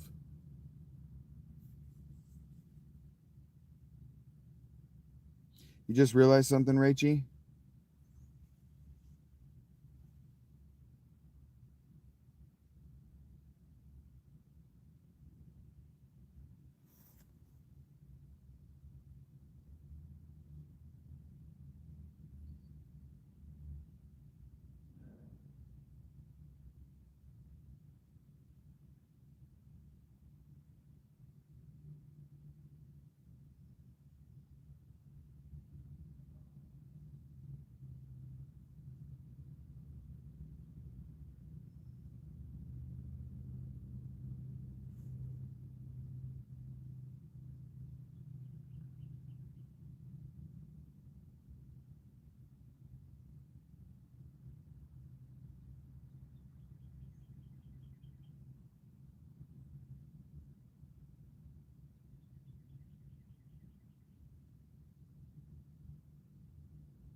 For the most part, Rach.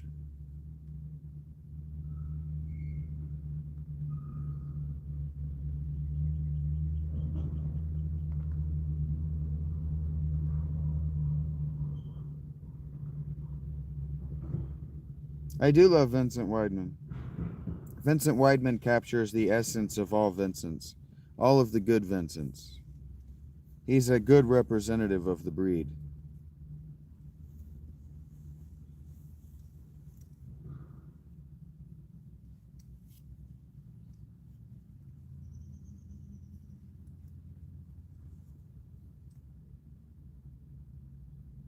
Morning, Chuckin.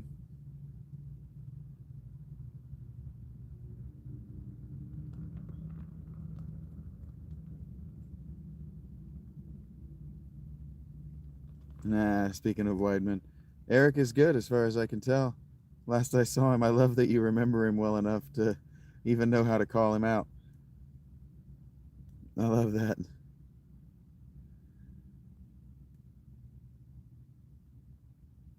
Eric was here just minutes ago. I'm sure he's hearing us. He's probably in his game. Yeah. Misty says she hopes Eric comes along. There he is.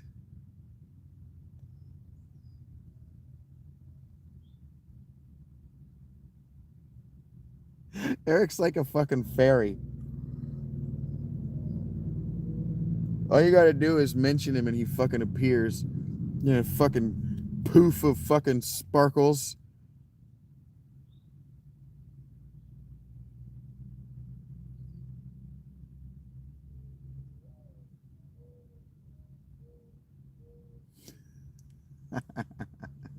Eric's the channel master. Eric's the channel genie. What do you need? What do you need? What do you need?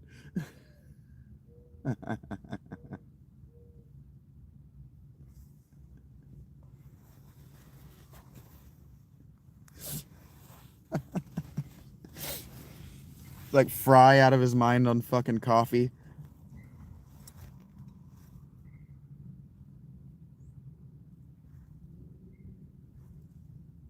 We need shirts for that.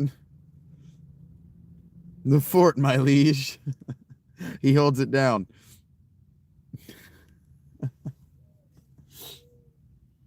That's funny to me. I think it's funny that you guys have started to notice. Started to notice and started to call for one another.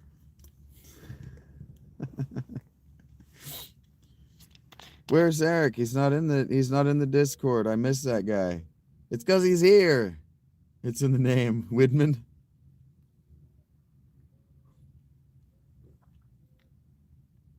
Oh, Castles. Yes. Castle of Wisdom. My buddy. Good friend.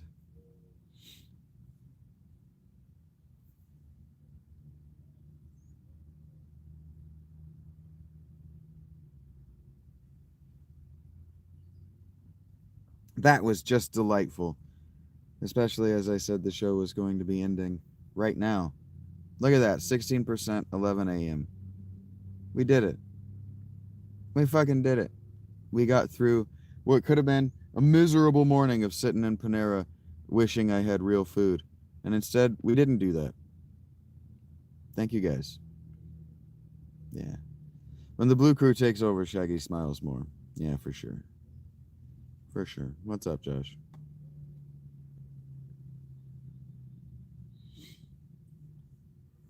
I like my friends. What can I say?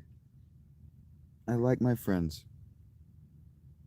I like the people who are here for the channel and here for what we're about.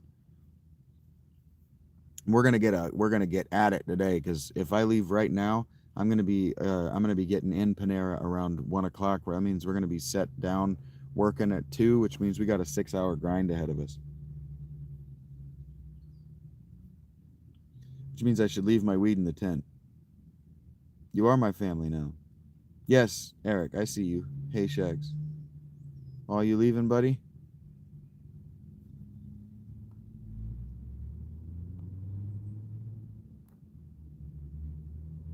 Why? Why do you guys do this shit to me?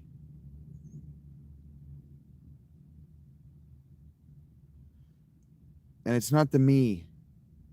Because I don't think you're only doing it to me.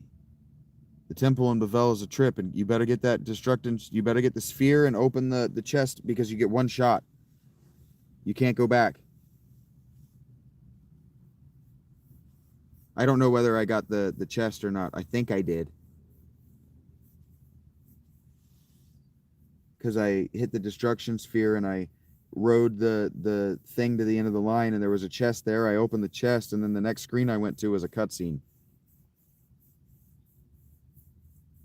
Oh, it's not you guys. Not you, Rachel. These people. It's not me. I want to know where this comes from. These people go to my live, and it's like that Logan Elliott. He comes into the live, and he goes, "Why do I keep seeing you over and over and over again?" That's all he says to me all day long, every day. He's come through for a week doing that. Why am I still seeing you? And then I didn't respond to it today. And so he goes into one of my shorts and he just types all caps, "Hello." Like, what kind of human relationship is this? Where did you get the idea to behave like this?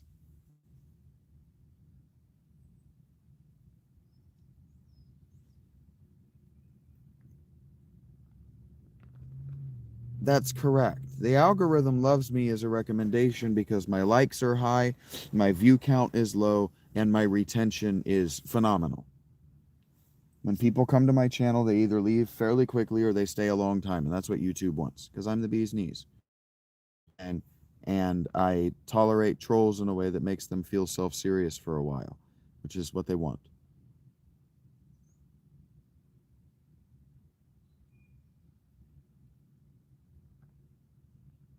I got dedication. Yeah. It took a long time to work up the stamina. I used to fucking hate this. I used to get so fucking angry at the constant disruptions.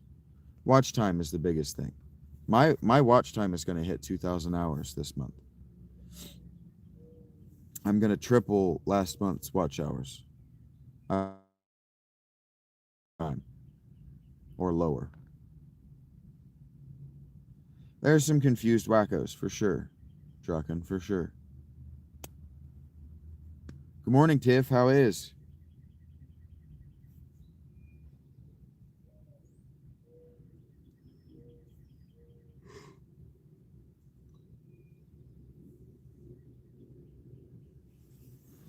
The mule's hooves are going to use that? Ow. Cramp in my shoulder that got into my throat.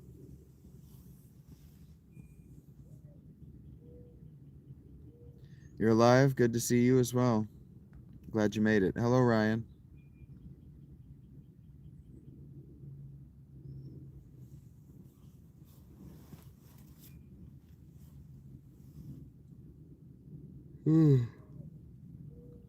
Dudes, by and large, don't like it when I sing. So I start singing, and Women take over the chat. They decide it's a safe place. They feel empowered to kick the men out, and here we are. The men who stick around are the men who can act right, and that's how it should be. And so I don't know whether knees have bees. Bees have knees. I would assume they have some kind, probably not knees. They have some kind of joint. I'm assuming they don't have little spaghetti legs. No cartoon legs. I'm sure they don't have patella.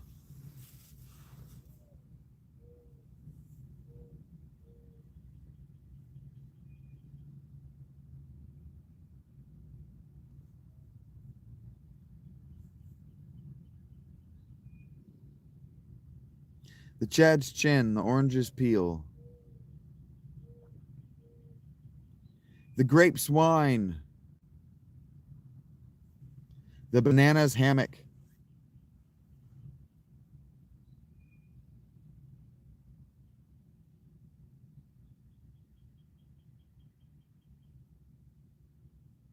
Yeah, Tiff, did you get your Discord figured out? The potatoes ketchup. The Germans mustard.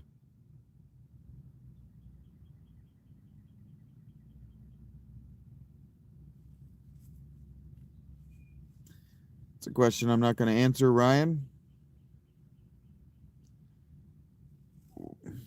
What do you think I do, Carter? Have you ever lit an orange peel? That's the real question. If so, why did you bring it up?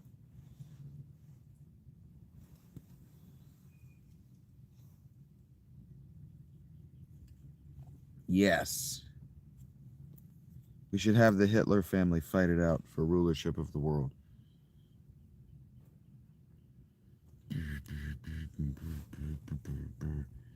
I didn't catch your answer.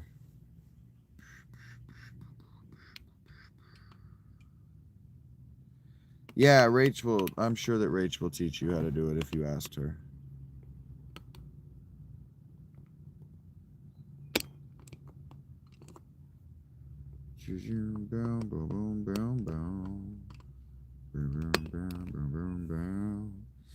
You're done, Eric? I thought you had a couple more in you. I'm a little disappointed, actually. The Diddy's lotion, or baby oil. I was expecting at least one of those, Eric. Yeah, I only did the one song, Les. My throat is still wrecked. My throat is wrecked, and I didn't get any other requests except to stop.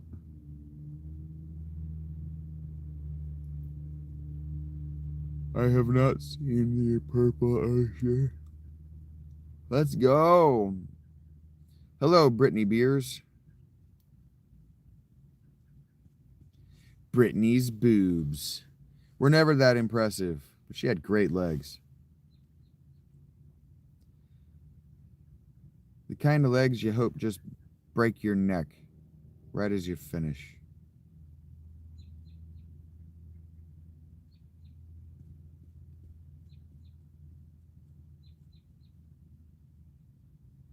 Hey, I hit those notes sometimes.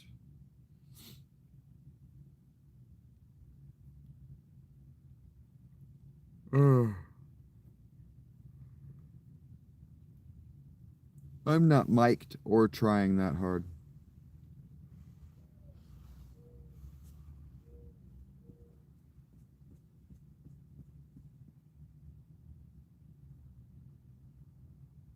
If you say so, Ryan.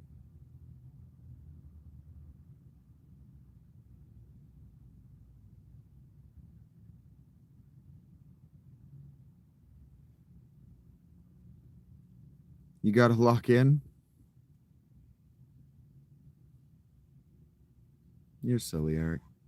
Well, it's time to leave. I was supposed to put my shoes on. I gotta get the fuck out of here.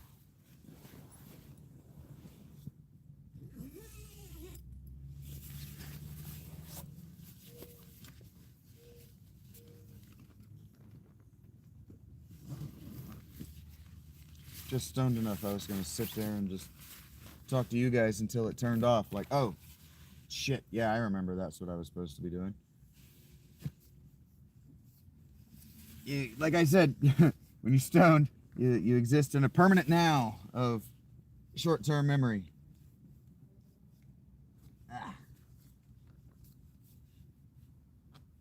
So, like, I forget I'm on camera all the fucking time. That's how those shorts happen.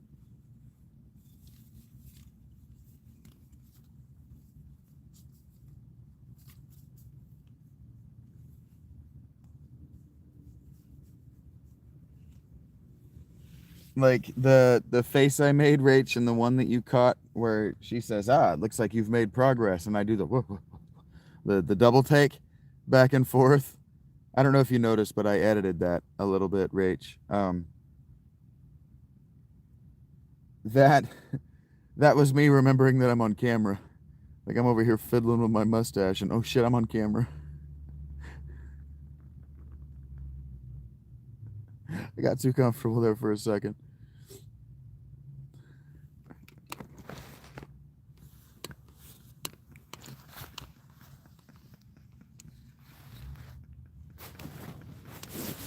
I was playing it off like I was pretending like I was looking at a pretty girl or something, but no. I just forgot I was on camera. Just gonna sit there and fiddle with my mustache. Like the villain in some kind of movie or something. Just gonna fiddle with my mustache, having beaten this woman. Yes. Satisfaction, thy name is get this gray out of my mustache. Whatever the fuck I was doing. And then she goes, I see you've progressed. Shit. Yeah.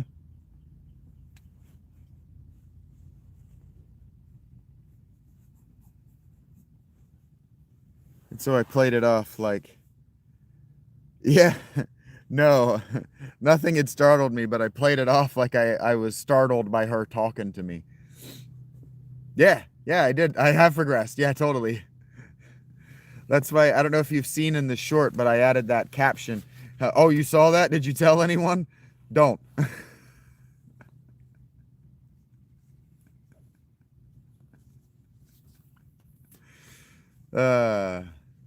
Did my shorts pop up in your algorithm today, Gerard? Does that make you feel some kind of way?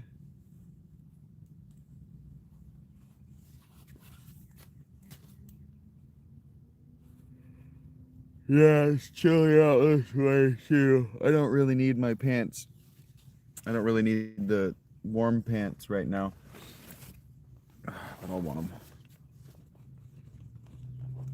Any new projects? We're doing Final Fantasy X right now. We're going to finish Final Fantasy X. I have a now very long list of games that we're going to bang through over the course of the next few months.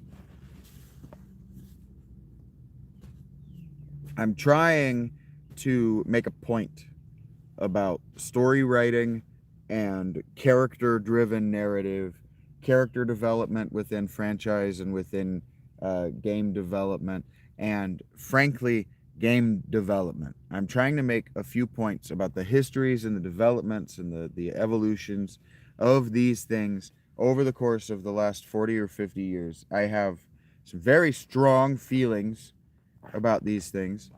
I have a point that I am trying to make, and I am using video games right now because they're such an immersive, such a long form, they're such a long form experience, and they still remain subjective.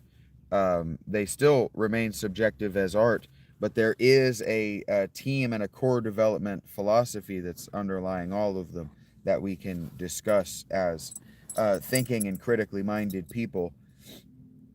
And so I just banged through, finishing up banging through a franchise that I know very well, and then we're going to play Grandia 2 after we finish Final Fantasy X-2. We're going to play Grandia 2 because I loved that game, and I thought that game was what games were going to be like in the future, and I'm going to show you how it influenced games in the future in a major way. But Grandia 3 was a letdown. I don't have access to it or Grandia 1. And then the franchise and the philosophy behind the franchise collapsed with the Dreamcast. So I have big plans, and a lot of it's going to be Square Enix, because Square Enix were at the forefront, and Square Enix own their IP, and Square Enix published their IP on Steam. So I have access to their stuff without having to reach to emulators. But eventually, if I go through this, we make money, we build the channel, I start to spawn people doing video essays saying, you know what, I think that Shaggy Philalitheia guy might be right. And then these lives become bigger, more conversational around my actual work. Then we'll start talking about the legality of emulators. But hopefully by that point, I'm generating enough of a revenue to have a roof over my head in the traditional sense. And then we can just talk about dumping huge amounts of money into collecting collectibles that I can put on a shelf and you guys can know belong to you in a real way. And then we can, when we're done, I can sign it and sell it to you guys.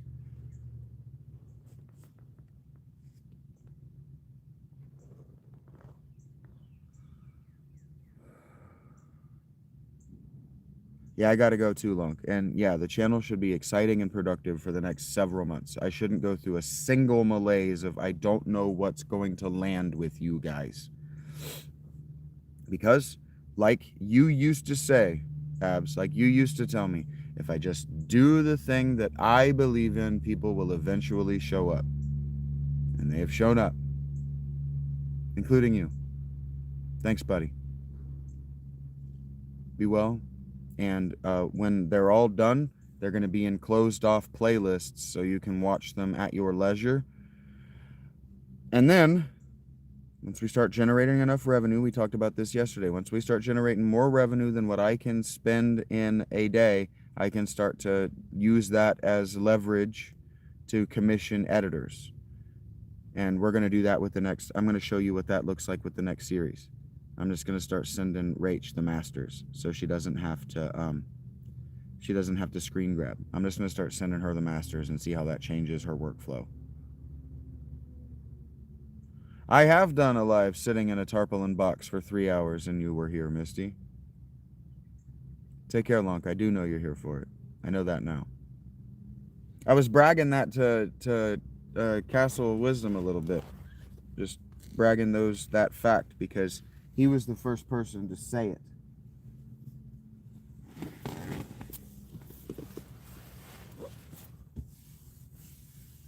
He was the first person to say it. He was the first person to identify me as somebody worth spending time and money on.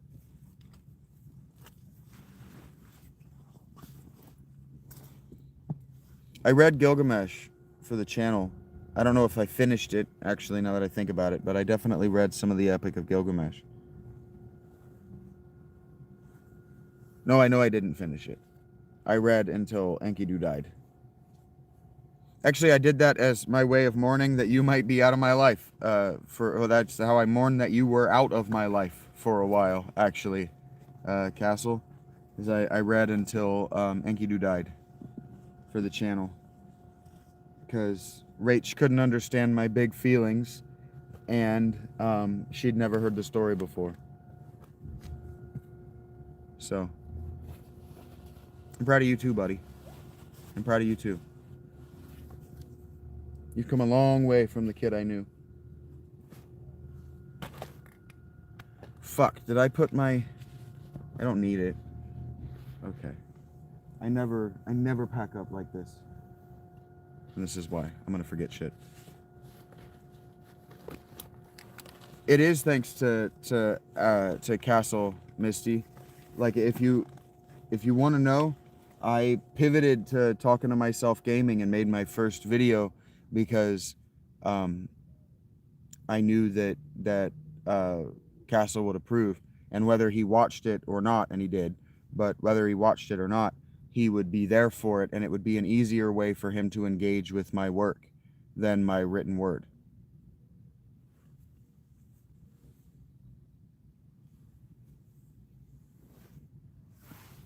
I pivoted to doing these lives in the way that I do them because they were more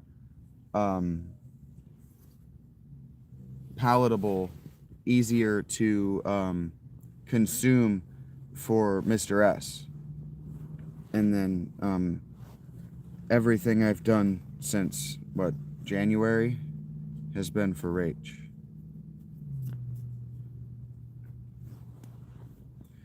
Because an act of God could take her away from me at any moment.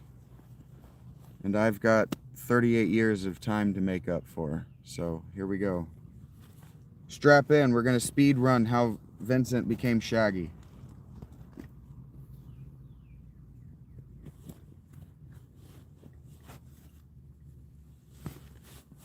No, I'm not backpacking.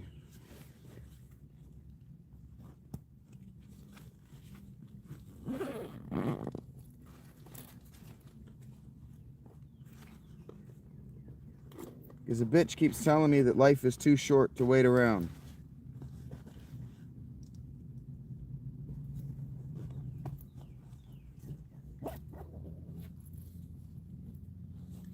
Okay. And my pelvis is just absolutely coming apart, so... Oh, I can't find the stand for my phone because my phone is on it. Yep. That means it's time to get the fuck out of here.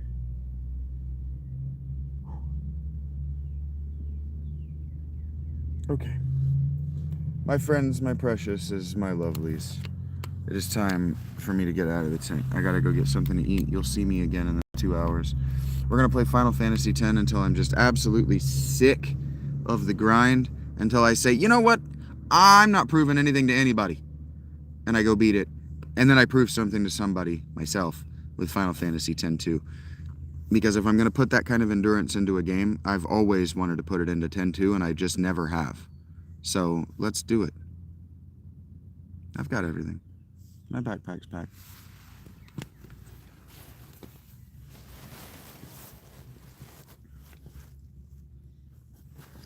I've got everything. All my smokes are in my pockets. I just thought I couldn't find my, couldn't find my stand, but it's right here in my hand. Thank you, Abs. True humility. That's why I look up to Abs. That's why I look up to Castle. He's somebody that I see as a friend and someone I can learn from.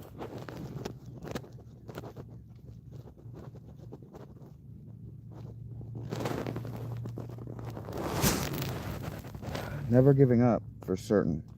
I mean, I gave up a bunch of times, but really not being persistent and giving up. I hope so, Misty. I hope so. Oof.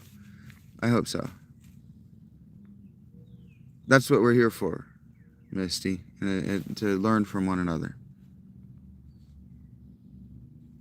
I've had every reason to give up. Just pack it in and be done with life. Just never mind. If nobody wants me here, I'll go away. And I said, nope.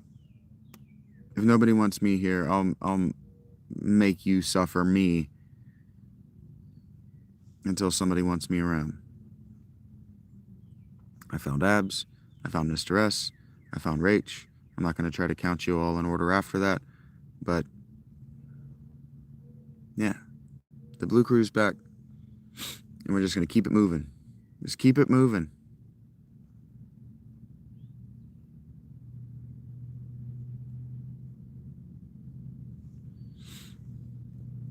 And you know your community is thriving and healthy when the women can they can have cross conversation and the men just don't care. Malicious compliance. I'm going to comply, but you're going to know I hate it every second of the step. I'm complying with the rules. But that doesn't mean I have to like it. That's right, Eggs. That's the approach I took. That's the approach I took.